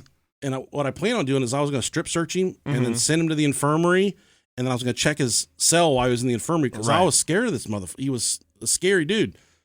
And he went in the officer's room, and I'm like, turn around, squat, and cough, and he just stared at me. And I was like, I mean, you know what it is, dude. You got to squat and cough. And he just kept staring at me, and he's like, I'm not doing that. And then I felt like a fucking imposing Godzilla figure behind me. And then Gaines like, spit your black ass. He did too. This dude turned around, squatted, and coughed, dude. And Cell it was phone like came out. BlackBerry right out of his ass, right on the floor. Fuck. No And then fucking as soon way. as it hit the floor, that dude just looked at us, and Gaines just started whipping his ass, dude, for no reason. The dude wasn't even fighting, didn't even bow up, just God damn, dude. dropped and was fighting him naked. And I never fought a dude Fucking naked. Gaines. But Gaines was fucking him up naked. And That's hilarious. yeah, so they took him down to the captain's office, and all the guards come running and shit because of the fight. They cuff him up and walk him out of there, and they put his underwear back on him. So he's going to the captain's office in his underwear. And then Gaines he's just staring at me, and I was like, thanks for your help, man. He's like, you need to pick up that cell phone because it was on the floor and it had been up his ass and everybody had left and the cell phone was still laying there. So then I picked it up and I got my gloves and I'm just kind of like holding it all fucking nasty and shit. And I start to go out in the corridor with it. And one of the lieutenants, a big dumb fucking white dude, he's like, what do you got there? I was like, it's the BlackBerry he had in his butt. He's like, that's not a BlackBerry. I was like, yeah, it is. He's like, that's a dingleberry. Hey, fucking idiot, man. Jesus Christ. So That is a story that a human shouldn't even be able to tell. That I know, shit's dude. You nuts to can't me, make any bro. of that shit up. And Yeah, stuff like that would happen all the time. And that same dude that I found the cell phone on him, one time he was in the chow hall and there was a female officer I was with. She's like, he just stole about 15 or 20 white rags. And I was like, who fucking cares? She's like, I want the rags back. Because she had just transferred from food service because all the food service people got their jobs taken away. So they had to become guards. So I'm running a fucking chow hall with some girl that would typically be dishing out beans and noodles and shit. And she's like, I want those rags back. Because she's still in like food service mode. Yeah. I was like, okay, I'll go get the rags. So I take him in the little broom closet. I'm like, I gotta get these rags back. He's like, I ain't got rags. And I was like, she saw you put the rags in there. He's like, I got about a pound on me. I was like, a pound of what? He's like, I got about a pound of tobacco underneath my under his shit. Under his nuts? Yeah. And I was like, did you put any rags in there? He's like, I got it in a rag. I was like, well, give me the rag and keep the shit up in your fucking. See, that's what made you a real one, though, bro. Yeah. For real, bro. And But she wants the rag. She don't give a fuck. Yeah. She didn't say And nothing about tobacco. And I dog. came out of that broom closet waving the rag. I'm like, I got it. And dude rolled back with all of his, it was menthol too. And he Motherfucker used to stay stealing man. from that chow hall, boy. he was so happy because no one ever brought in menthol. And he was so excited to have menthol tobacco. Yeah, I bet. And he's like, I'll do anything for you. And then This was after the incident? no, this is before. And then Who fucking knew you all cross paths again Yeah. like that, bro? But but he kind of the cell phone thing the week before that, he kind of showed his ass to me a little bit, and I was like, yeah, I thought me and this dude were kind of cool or whatever, but he showed his ass over some stuff. So when it come time for that cell phone, Hell yeah. and but at the time, tobacco wasn't a big deal. But if you could take a BlackBerry from an inmate, that's a smartphone. So yeah, that's huge. Yeah, that's like That's a probably big deal. like 2000. Yeah, and I was Shit.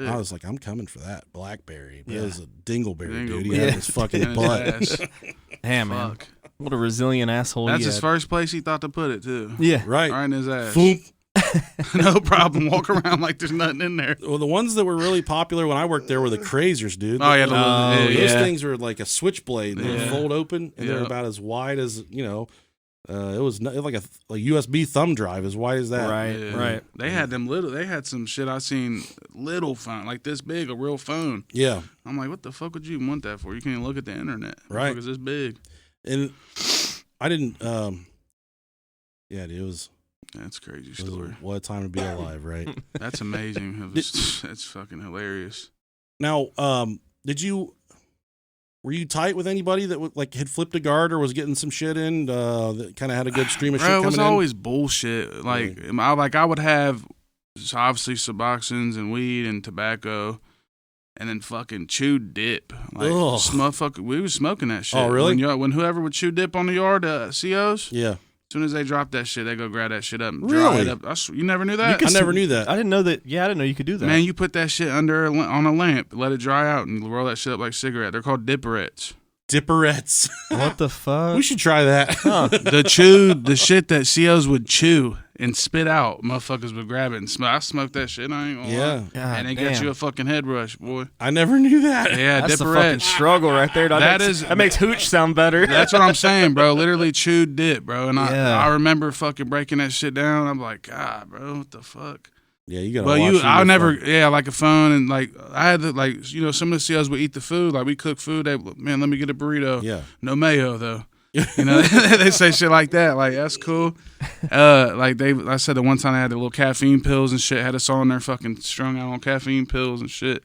But I never really was. We wouldn't fuck with no COs that really had brought shit in like that. They would just look out like, here's a stack Right. or two here. Yeah. I fuck with you here, bro. Dude, like that.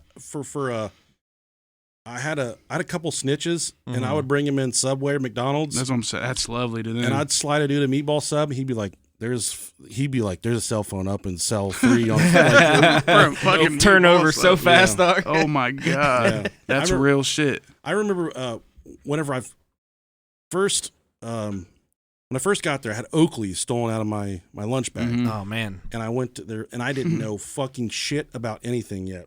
And there was this old skinhead in I think it was H Block. And I remember he saw me eating my lunch, and I had a meatball sub from Subway, and he's just staring at me, and he's like, "You think you're gonna eat all that?" And I was like, "Yeah, I'm gonna fucking eat all this." What the fuck you think? But then later on, he came to me and he said, "If you can spare some of that sandwich, I can probably find those sunglasses for you." And I was like, "Tomorrow I'll hook you up. If Yeah, you can fucking find my Oakleys, find they my ain't cheap. Oakleys, I'll bring you a whole 12-inch meatball sub." And at the time, he did not know who stole my Oakleys. Right. But I remember I told him, I said, but I want to make it count. I said something like that. Like, I want the dude to know that I know. Mm-hmm. It was some little fucking dude, some porter that was running around, just wasn't supposed to. At the time, they didn't have, the fire system was down. Right. Mhm. So they had these things called fire watches. Yeah. Where they Fire had porters, inmates would just walk around and look for fires. Yeah. What the fuck? All around. They go up top, bottom, second. And you did I not want, remember them, dude. I fucking, what a joke. I was saying, what a fucking. you did not want inmates running around your block. Yeah. But then they would pay a dude to walk around and look for fires. Mm-hmm. And the dude stole my Oakleys, and there was a little library in there. When I say a library, the room was probably like 4x4. It was a tiny room. They fucking got this dude in there and they beat him within an inch of his life and fucking like had a broom handle and were shoving up. This dude had like fucking stab marks on him and shit. Oh, fuck. And they got my sunglasses back from him. You said make it count. They took it to another that's what level. I said. And he said, hey, brother, I made it count for you too. God damn. And I went to that, and he told me who did it. And I went to the guy's cell, and he was laid up in his cell with blankets over his head and shit. Fucked up. He looked like a pumpkin. He was fucked up beyond. I don't even remember what he looked like, man. But Bro, the power of a shitty meatball sub, man. yeah, And they got that sub too. Didn't that was back when them 12 inches were $5. $5. Dude. Yeah, it cost you Nah, nothing to to get him, them that's fucking Okies. priceless. I'm Yeah, telling you, look what yeah. he did for that motherfucker, boy. He about fucking snuffed the dude That's for some crazy. fucking subs. I thought you was gonna say you seen dude on the yard wearing your Oakleys. I was like, ain't no fucking way. That's crazy. And another one of the, this is a funny story. I was kind of new when I went into one of the cell blocks, and this was like day 2 or day 3, new. And the guard I was working with was just kind of happy-go-lucky fun dude. I'm not gonna name his name. I'll tell you once we're done recording. Mm-hmm. You'll remember him. And he come to me. He said, "Man, I know you're trying to make it, and you're trying to make it big, right?" Hell yeah, dude. So hell yeah, dude. What's up? He said, "There's a guy up in cell 1 on range 3. He's smoking right now. Cigarettes? Cigarettes." Okay. And I look up there, and I'm like, "I'm going up there." He said, "I got you, dude. I'll watch you from down here." And that floor had day room, which meant all their doors are open. Mm-hmm. And but his door was like slid shut. Mm. And I went up there and I went up the door and I fucking flung it open, and there was a punk, like a girly gay dude, and he was squatting on top of the toilet with a mustard bottle full of water, and he was douching his ass bro. out. I cannot believe you just talk. I tell people that and they do not believe me, bro. That and they fucking Oh God! what the fuck is the red sweet sauce, spicy sauce? Fucking Sriracha Yeah. bottles. Yeah, That was another thing they used to do. So I tell people about that shit and they don't believe me. No, Like, dude, I he swear was- to fucking God, he had that's true. he had a bottle of French's all the way up his ass, just like Just squirt hosing it out. and the Sick. that Dude, that's crazy. that officer that told me that was his cell block, and he knew that dude was up there. Washing So he his set ass you out. up for it? Oh yeah, he knew exactly. He knew. No way. And when I looked down, because I about fucking gagged and puked on myself. Hell yeah, it's sick. It stunk and it was fucking gross. And I slammed the door. Remember y'all talk about them smells? I'm yeah. getting that right now. Oh, yeah. Just make me want to puke. And I slammed the door and I looked down at him and he was on the fucking ground laughing because he knew that was He knew his, dude was douching his he- ass. That was his cell block, and it was a low key. It was quiet in there, and Yeah. he had it on lock, and he knew exactly what that guy was What was doing. it, with that. fucking G George? That's funny as fuck. See, I was in G George. It really was a punk block for Um, real. We made it a little better. I think it was E. E. Edward? Honestly, on second shift. When I say his name, you'd be like, okay, yeah. Yeah. That's And funny as he hell. was a big, bulky motherfucker. And they That's funny as fuck. they didn't fuck You with want to him. make it Played big, your don't ass. You want to make it big, don't you? Said, "You're trying to make it here." Yeah. He said he's smoking a cigarette right now.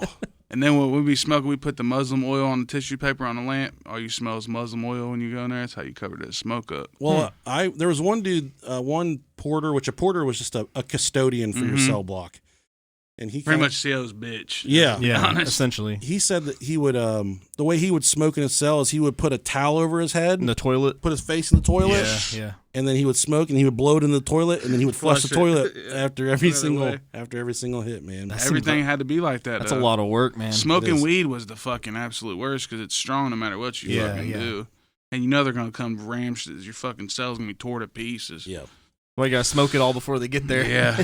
I remember the little limb, too. Smoke a limb, quick, a little chapstick lid was like 100. Mhm. Fucking little chapstick lid full of little, probably the shittiest weed you can find. But in there, fuck, it was great. Yeah.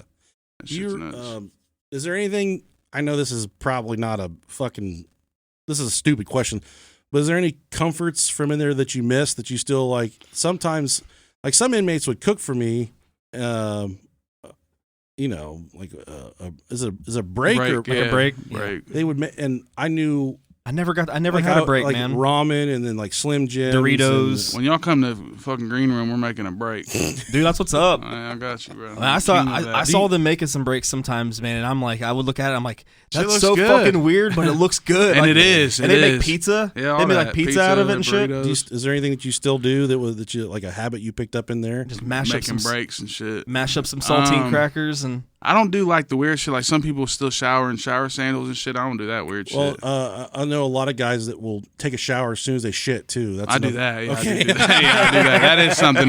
That and as far as a comfort, not having no responsibilities. Yeah. Not having to worry about bills, not have to worry about stress. Dude, yeah, That makes sense, yeah. That's right. You don't have to balance I feel like that's why a lot of people stay in there because they're scared of taking The that real on. world, Yeah, man. they're scared of the real world, and in there, all you got to do is stay alive. Yeah, you got. I mean, you got. When people die, you got to get over it. You don't have to be, and you're not gonna have to see that. You don't have to see them. Right. You're already not seeing them, so when they pass away, you're that's the last time you see them. The last time you seen them. You It's know like what I mean? not looking at your bank account after a really fun weekend. Yeah. It's kind of like that. Yeah, literally. Nah, terrifying. it is. So But that's a big thing. I feel like is the comfort of not having no responsibilities. Sure. That's one of the things. So besides getting back, like involved back in the shit that you were already doing, was there anything else that was like real difficult for you to adapt to once you got out? Like I know 4 years ain't like you did like fucking 30 or something, but still, I mean, 4 years is still a it's stretch. still a stretch. 4 years of your life. Man, I was a whore when I got out. Hell yeah, dude. I was definitely a whore. I had so many fucking. I was going crazy. I was trying to make up for lost time. Sure. No, man. I don't know, man. For real. It feels like so long ago, doesn't it? Yeah, it does. Feels like It was forever. a different ago. lifetime. Yeah, honestly. yeah. Like I was just telling them, I'm like, I don't even really remember. I remember everything detailed, but I don't like. I mean, I'm sure it was a fucking party for. Yeah. I know you said the first year was like you I were was- wilding out a little bit. Yeah, I was wilding out, and everybody was, oh, he just got home from prison. You know what I mean? Like, Yeah. that shit. They fades wanted you to eventually. wild out. That's what I'm saying. That shit fades away eventually. But yeah, I mean, probably just that for real. Yeah, that's quite the shift, man. I remember there was an honors dorm in there, Yeah. D block, and it was all dudes that had good behavior and stuff. Mhm. And then as a guard, when you worked in there, you could pretty much just lay down because those dudes, Sure. They- They're trying They're purposely very not to. behaved. Yeah. they got microwaves in there. Yeah, You know, that's they- believe that's a big okay. thing to have in Lib.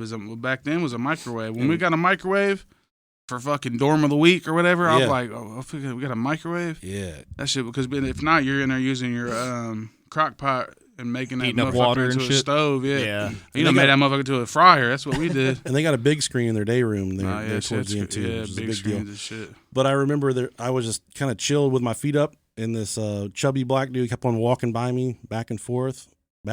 He just wouldn't stay away from me, and I looked at him. And finally, I was like, "What do you want?" And he said, "Honestly, man, I was just seeing if I can make you some fudge." What? Oh my god! And I said, "Make me some what?" He said, "I'd really like to make you some of my fudge. Everyone knows about my fudge." And I was like, "How do you make it?" He's like, "I can't really tell you that. It's my recipe." But he said, "I take a little coffee creamer, a little bit of Oreos, and I get to scrape It'd it." be nuts, bro. And it'd be And- fire. I was like, "Yeah, dude, if you want me to try it, I'll make it for you." And he said, I'll take care of you, CO. And he came back with the most fucking delicious cookie. It wasn't telling you, It wasn't bro. even fudge in the sense that What we're used to out here. This is more like a cookie bar. Okay. But it's amazing. Oh my god, it's so good. I used to make these pies, bro. Fudge pies. I take the fudge. I take peanut butter. Take tray cookies, break them up, make them the crust. Mhm. Use the icing from the cookies and put it on top. Yeah. Bro, my cousin Dano still asked me to make them out here. I'm Dude, like, that's bro, the I ain't making that that's the shit, shit bro. I'm Go get a talking fucking about, pie man. from Pie Peddler or something, motherfucker. Yeah. Your brain just works different in the It fucking does, man. jail, dude. But in I'll still prison. whip that shit up if I. Yeah. Bro, we had it. RP. I don't know if you know Eddie Wagner, man. He passed away. No. He used to fucking, bro. They was paying me to make these breaks for him, bro. Pizza breaks, $20 for a pan. Wow. Swear to God. And I was always thinking, like, man, I'm gonna make that shit on a hibachi food truck. Unless they get a food truck, Prison that shit. I've dude. been talking about it. Breaks and shit. Break them off. Maybe one day that shit might work, man. I don't know, man. That's It awesome, sounds man. crazy, bro. But RP with Eddie, man, he used to cash me out for them break pizzas. Loved them. fucking sweet, man. Loved them. They still eat them, man. And you and I do want to make sure we shout out. You can find your music. Look up Big Dot. Yeah, Big Dot with the 1 instead of the I, like B1GDOT, or just look up Jay Dot Wright. It'll probably still pop up. I just switched over from Jay Dot to Big Dot, but and we're gonna play some of the music in a little bit, but. There's a music video I want to talk to you about. You have a song called 75. Yeah, 75. And you guys fucking shot a music video on Interstate 75. Yeah, that's fucking crazy. Which is the busiest interstate in the I'd on say, the East Coast for sure. In the top. It's over with now, so I could talk about it more. Yeah. But the reason we took the video down because I want more of a better feel for it. But we stopped the highway, man. I had about 10 cars, about 4 motorcycles with me, people that was just down for the cause. I'm like, listen, this is my idea. This is my vision. How long ago was this? About a year and a half ago. Oh, shit. Okay. That's like not that. too long ago. I told him, I'm like, listen, this is what I want to do. I want to stop the whole freeway and just get this fucking scene. And they was like, hell yeah, let's do it. That's Big Dot. It was on it. I follow you. I listen to your music and shit. Anytime you put something fresh out, I'm like, I'm gonna check it out and see what's going on. And I saw the 75 video. I said, this motherfucker's in the middle of the day on I-75 filming a video, and I was like, I had can't. the whole. How long did you have a shutdown for? 8 minutes. 8 minutes. Had the whole freeway. I'm talking. The only reason why I didn't get the scene because the cameraman didn't. He was in the very back. He couldn't get up to me. Oh shit! But when he was getting up to me, as soon as I'm on set, police. I see a state boy behind me. I was gonna ask you. I'm like, get the fuck out of here! High speed. All that, bro. I go into the gas station, switch T-shirts, Hell yeah, pull over. Yeah, it was fucking. Yeah, we don't have too much of a law enforcement presence on this show, so I think we're good. But did you have people? I mean, theoretically, let's not say what happened, but if somebody did want to do something like this, would they just hire some buddies to kind of slow I the just traffic? got loyal fans, bro. They weren't even buddies. It's just loyal fans, bro. It's just loyal fans. God, real. that's awesome, man. Was there like news reports and shit afterwards? Surprisingly, no, Really? bro. I was really that was my idea of it. It's gonna go viral. It didn't Yeah. really go viral like that. Like even when I post, people's like, "Oh, you fucking." What time of the day was it? It was like 4 or 5 p.m. Oh my god! I probably got caught. dude. I probably got You caught probably in this did. shit That's what I was thinking. People, and that's what I wanted. I got them pissed off. I wanted my vision. It didn't happen, so I got to redo it. Yeah, I got him pissed off. Yeah, literally. I So can't- everybody behind me on the freeway, like, what the fuck are you? I fucking can't doing? imagine being the first person in there. Like, what the fuck's going on? Yeah, And you see somebody out motorcycles there cutting their rapping. fucking road off and shit. It's legendary, man. You see this motherfucker jump out of a car and he's just rapping and shit. Shout out my dude Josh Boley too, man. He's one of the ones that got pulled over. Yeah. And he took out, I paid for his ticket and shit. Shout out Josh Boley, man. He took out for that shit. He was like, man, I'm down for the cause. Just pay for it. I'm like, man, here, take that. Dude, that's awesome. That's fucking dope. I'll send you the clips so they can see it, things because it's not up no more. But No, it's not. But there's somebody online who watched it live, Mhm.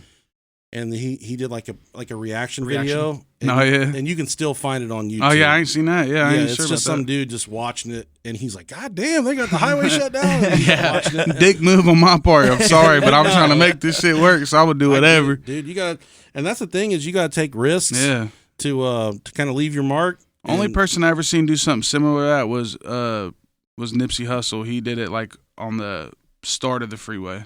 Okay. He didn't stop it. Like No, I had you were- fucking traffic. your stopped big ass up. was on Yeah, the they were. highway. Yeah, and then I got a fucking high speed chase during it. Like if they would have got everything on video like it was supposed to be, man, it would have been what I wanted. But I had to take it down because it wasn't. Like it was cheesy to me. Okay. I want that shit to look like a movie because that's like I think that song is one of the ones that's gonna like.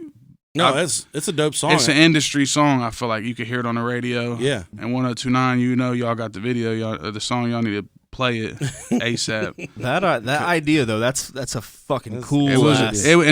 That's a cool ass. It was. idea. I was getting nervous about to do it, and that nervousness went away when everybody else that wasn't even fucking just people I barely know was like, We're let's gonna fucking do it. They were going to take the fall for you, which they did. They would have. Shout out them. That's what. And I love my fans, bro. That's real support. That's support. That's fucking cool, dude. That's They're out really there on cool. the field with me, ready to go Yeah. to jail and all that shit, man. I love all my fans, That's awesome. man. And here we're just trying to get our peeps to buy a fucking T-shirt. This Yeah, guy's man. got people. Come out and take Fuck, yeah. pictures with the huge dildo, and he's shutting down freeways and shit, man. I will say, this was earlier on.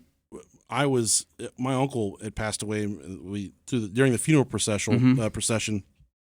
There was a JoJo Vapes car, just like honking. Oh yeah, driving through we're grieving. yeah. It's He fucked got up. cancer. He fucking died, and we're just trying to go to the cemetery. And this JoJo Vapes van's like, trying. Oh yeah, I flipping know what you're people talking off and about. shit. Mhm. And I got on our closed group, and I was like, fuck everyone go to JoJo Vapes and leave him a bad review, dude. And Remember that fucking guy that van is a piece of shit. well, it was like a 90-year-old man. It was the owner's dad, and they let him do deliveries. And he didn't realize he was stuck in a funeral procession. He thought everyone was just driving slow, Wow. but everyone got on it and started leaving, Shitting reviews. Like Killing fucked their Google all the way up. It's still fucked up to this day. But they called my brother, who was kind of the one that he was the one that was the most upset. And I said, I'll do this. I'll instigate this for you. And he had called the company and left his phone number. And the owner of the company called and said, listen, I don't know who you are or what you've done, but please, you have to stop whatever you're doing because you're ruining my business. At the time, they had 5 different locations. Yeah. Within a year, they're down to one location. They are. Because my mom smokes Mojo. She's like, I got to go out here. There's only one around or 1 or 2. Yeah. But it's crazy to think that just because we're good people, man, I mean, I speak for you and we're just good people that care about people, and in return, people care about us, and they're willing to do shit for you. And it's a good feeling to know that people just will take care of you. Because everybody ain't fucking nice. That's no. for sure, and everybody don't give a fuck. Right, and there's some fucking bastards out there, but there's also a lot of good people. Definitely is. So, what if I play one song? What song should I play on here? If I want it to be aimed more towards y'all's crowd, obviously, because this is their first time going to be hearing me. So, whatever your best shot, and that's what I'll play as long as I have your permission to play it. I feel like 75. 75. That's my favorite because I can name like Carolina Reaper with RMC Mike, but it's not gonna be their probably style. No, it's all right. I mean, we got a very diverse. Yeah, like I do shit talking songs. I do real pain songs where it's just sad shit. I do street. I do industry shit. All that shit. Like I got a song called Drugs about drugs. You know what I mean? Like, but if first time hearing me and want to catch their ear, I probably play 75. Okay, I'll put that on just there. because it's so universal and that's what everybody seems to love so much. I was playing it for a bunch of the fucking people in my work today. They said, "This is good. You're interviewing this guy?" I said, "Yeah." That's what I'm. That's nice. Song for some reason has just got. It's got the ear, man. I don't know. I feel like that's the one for me. Once I do the video correctly and re-release it and do it, put money behind it, it'll be. I'll help you shut the highway down. Man, I appreciate that, man. Appreciate Bring that. girth. We got you. Yeah, for sure. Have you seen our? Have you seen our prop, Girth Brooks? Oh, yeah, I think I have. No, Girth Brooks, I think I have. It's a giant dick. It's a fucking. It's like 3.5 feet tall, 60 pounds of fucking straight man meat, dog. Some kid that was. He said he was working too much during the pandemic, and he had way too much money, and he didn't know what to do with it. So he mailed us a 65-pound dick. Cost $1,000 to mail that bitch. Jesus Christ! $600 for the dick alone. Shout out him. Yeah. I don't know. And I have this thing in my garage at home, and I gotta keep it covered up like a parakeet. That's too fucking loud. I keep it up, and the kids. I'll open up the garage door and the kids are like, I see your wiener. They got to stay out of the fucking garage. We take it to all our live shows and everybody gets pictures with them and shit. Hell yeah. I'll meet old Girth one day, I guess. Bring him out. Yeah, bring him to the highway when we stop that shit. You got to, next time you do a show or something, just hire us for, not hire us, but we'll come out and just. We'll put a fucking bandana on them and shit. We'll be a hype cap or something. We'll hype man for you. Special guest, yeah. It's Girth Brooks is just hilarious. I seen that on Stream East the other day, bro. Girth Brooks. So this is a fan of ours. He was at our show the other day, but we were taking pictures with it. But it's a giant fucking dick, dude. Realistic looking. Oh yeah, it's veiny. He's a veiny bitch, veiny man. And shit. You can beat the shit out of that. It's solid. Christ. Takes it. Shout out that guy, man. Yeah, fucking blowing your money on fucking shit. Yeah, good dude. Man, yeah. Well, man, I appreciate you doing this, and I hope you had a good time. But I want to reiterate, man, I'm proud of you. Thank you. And I love what you're doing. You're making moves. You're still doing your thing, and you're proud of who you are. Yes, sir. You're proud of where you came from. You don't hide from the shit.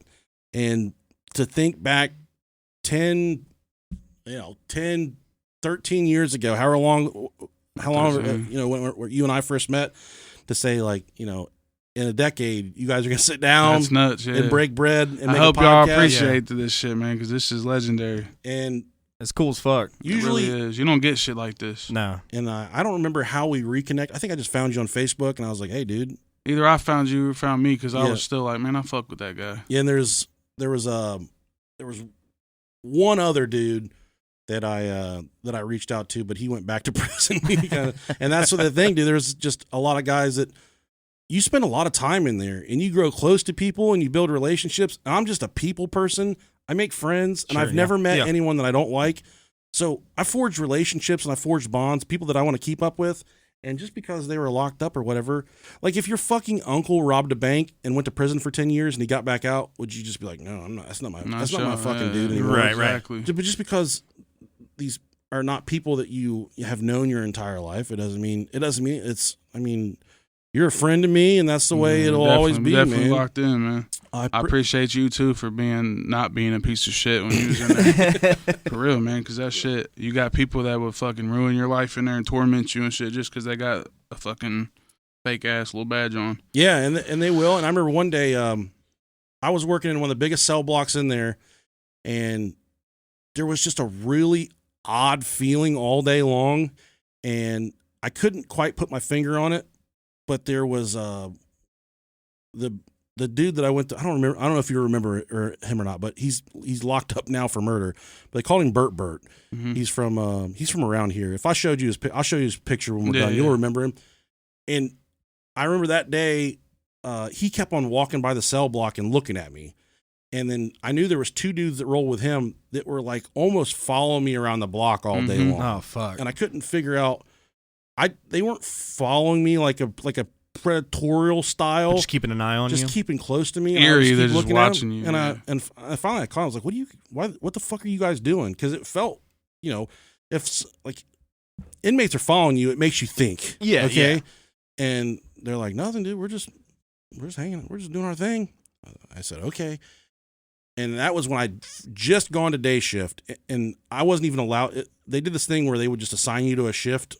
And I got lucky and got day shift for a couple months. And I was waiting at the time clock at the end of the day, and I was getting ready to clock out. And there was a Lieutenant Sherman. He's since passed away, good dude. But he walked up to me, and he's just shaking his head. And he's looking at me, and he said, "You're a lucky boy." I said, "What do you mean?" He said, "They was gonna take your block today." And I was like, "What?" He's like, "They was gonna riot in your cell block today. You had some boys watching you. They were taking care of you."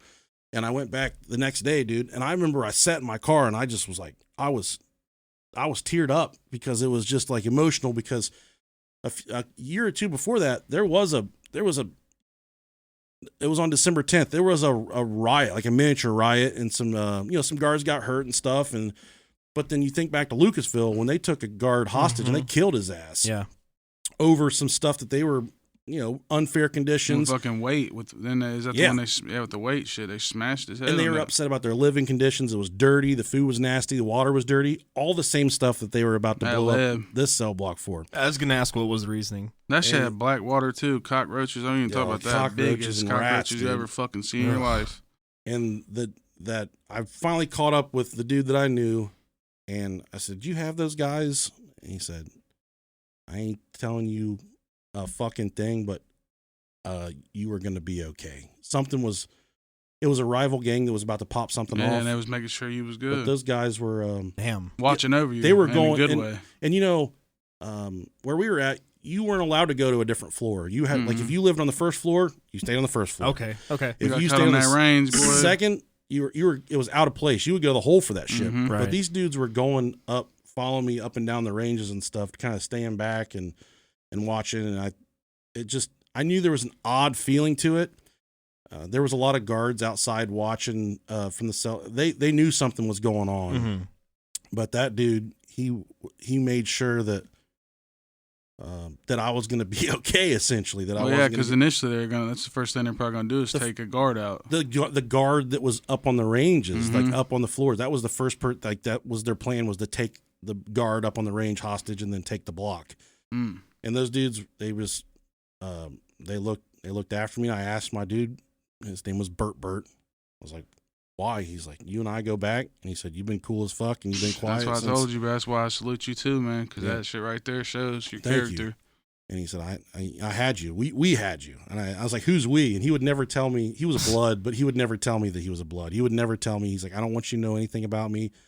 He respected you. My mom used to give him rides. You would play football, and he would come to my house, and him. Okay. we'd play and shit, and my mom would give me a ride home, and That's shitty that he ended up fucking in that situation, man. But that's life, dude.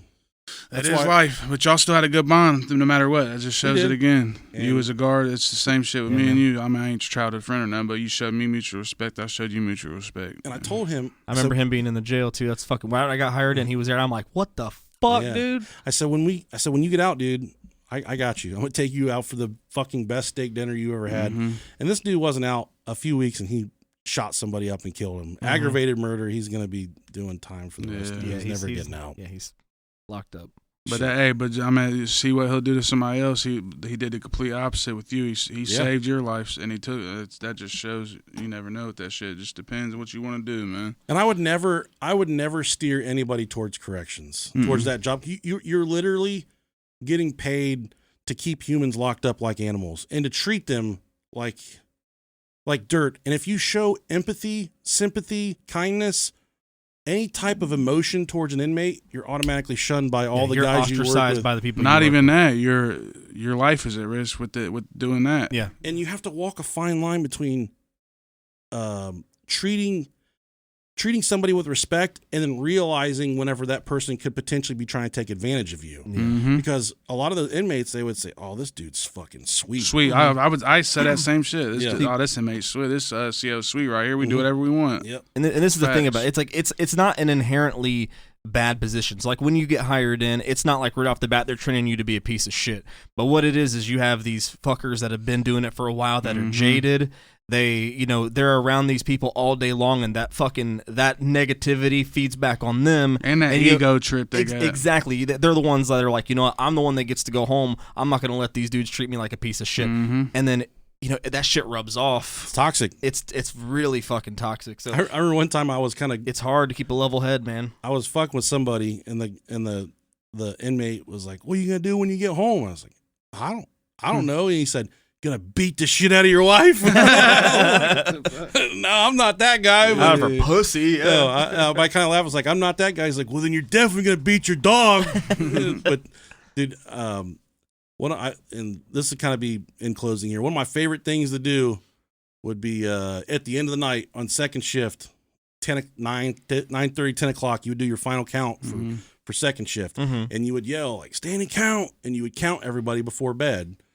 And every night it's kind of quiet. It's 10 o'clock. All the doors are shut. Everybody's kind of laying down. And then you have to yell, "Stand and count." And then never fails. Somebody would come up their door and go, "Shut up, bitch." Dude, I do that to this day, bro. I do too. I do that shit. We all, the dudes that was with me, that's like our logo, bro. We got it from The Rock too. Yeah. The Rock was talking to Triple H. He's like, "Shut up, bitch." Oh, yeah. We do that. You could be telling me the most like the most fucking. It's something that you care very deeply about, and then the next thing you know, "Shut up, bitch." Yeah. It's like God never fails to crack up, And bro. another thing, if my wife's wearing like something skimpy, I'd be like, "Yard wreck," and I fucking grab her up and shit. Oh God, man. And it kind of sticks with you, man. Just like you and I, you build bonds, you build friendships, and because it's a desperate position to be in, and you're trying to survive, man. Yeah. Dude, I used to escort hold everybody. Fucking hand on the wrist, hand on the elbow, just fucking guard them around. Yeah, would do that all the fucking time, man. Even like not at work or just, Yeah. Oh, okay. I'd come home, like if somebody'd come over, I'd just fucking grab them, put them in it real quick. Or, Get on the ground, do it now. Shit was fun, man. Yeah. No. Again, man, thank you. I'm so proud of you, Thank and you, brother. I can't wait to shut down the fucking highway. Man, with we you. gonna do that shit. We bringing Girth Brooks with us. Fuck I'm yeah, gonna- dude. You know that, Yeah, like man. that little bathing suit that Borat wore, where it's just like his nuts and it kind of V's at the top. Yeah, V's. I'm gonna wear that. I ain't gonna lie, with you wearing that, Girth Brooks and me on motherfucking side, it might go viral. This Dude, that'll hit, man. That'll pop off. Hey, we're gonna do it. We Hell talk yeah. All about right, it. guys. Again, it's Big Dot B1GDOT. I'm gonna put up all of his On links all in our. platforms, man. Shout out Bro How Podcast, man. The best podcast in the world. Yeah, we're doing Appreciate you, brother. we're doing fun stuff, and like my buddy Jay said, ain't nobody doing something like this. This is You a feel fresh me? thing, and I feel like we could do this again and still peel back some more layers. and do Yeah. We something talk about. else. There's a lot deeper than what we talked about, and like Yeah. anybody out there suffering with like mental health problems, depression, drug use, just keep your head up, keep grinding. You could get through it. I got through it.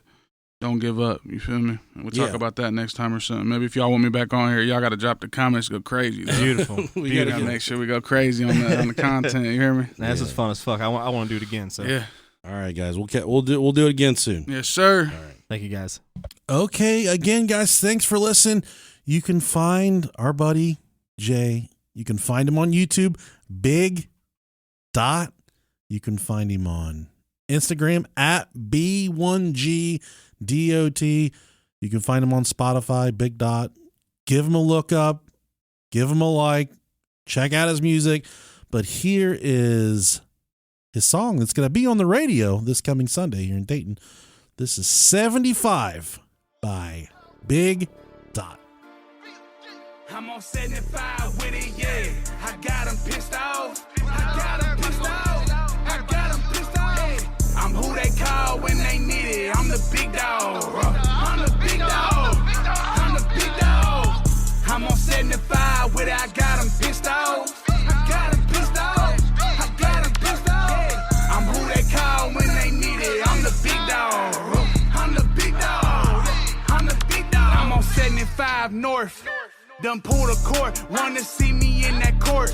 Bitch, I bought no court. Yeah, Big Dot, where they call me that. Put the East on the map on the quarterback. Got your baby mama in the torture rack. They think it's music, but it's more than that. Put 200 on the dash, bitch, we speed racing. I'm in Miami with the gang, we just cheese chasing. Real recognize real, a honky from the ghetto. They tell me quit doing these jerkies, but I cannot let go. I told her stuff these pills in you, you ain't nothing special. All that talking on the net gon' have you ducking metal. I just poured a 4-Waki in the ocean spray. I been letting the hype slide, they gon' die today. I'm on 75 with it, yeah. I got them pissed off. I got them pissed off. I got them pissed off. I'm who they call when they need it. I'm the big dog. I'm the big dog. I'm the big dog. I'm on 75 with it. I got them pissed off. I got them pissed off. I got them pissed off. Yeah. I'm who they call when they need it. I'm the big dog. I'm the big dog. I'm the big dog. I is 75 south in the drought. Get them in and ship them out. You think it's bricks, but I got pounds. I got testers, we around. I'm serving AFs and HPs, whole things in QPs. Finesse game so godly, they think I sell ice cream. Drop 5 in front 5, make sure my shit right. Big dog in your hood, ask Bud Low and Jay Wright. Drip cost about 2 bands, just so I can look fine. Shit talk when I walk, cause I got big guns in my ride. Can't get off when I'm pissed off, I dump you off in daylight. That good fire like daytime, but they really telling you good night. I'm on 75 with it, yeah. I got them pissed off. I got them pissed off. I got them pissed off. I'm who they call when they need it. I'm the big dog. I'm the big dog. I'm the big dog.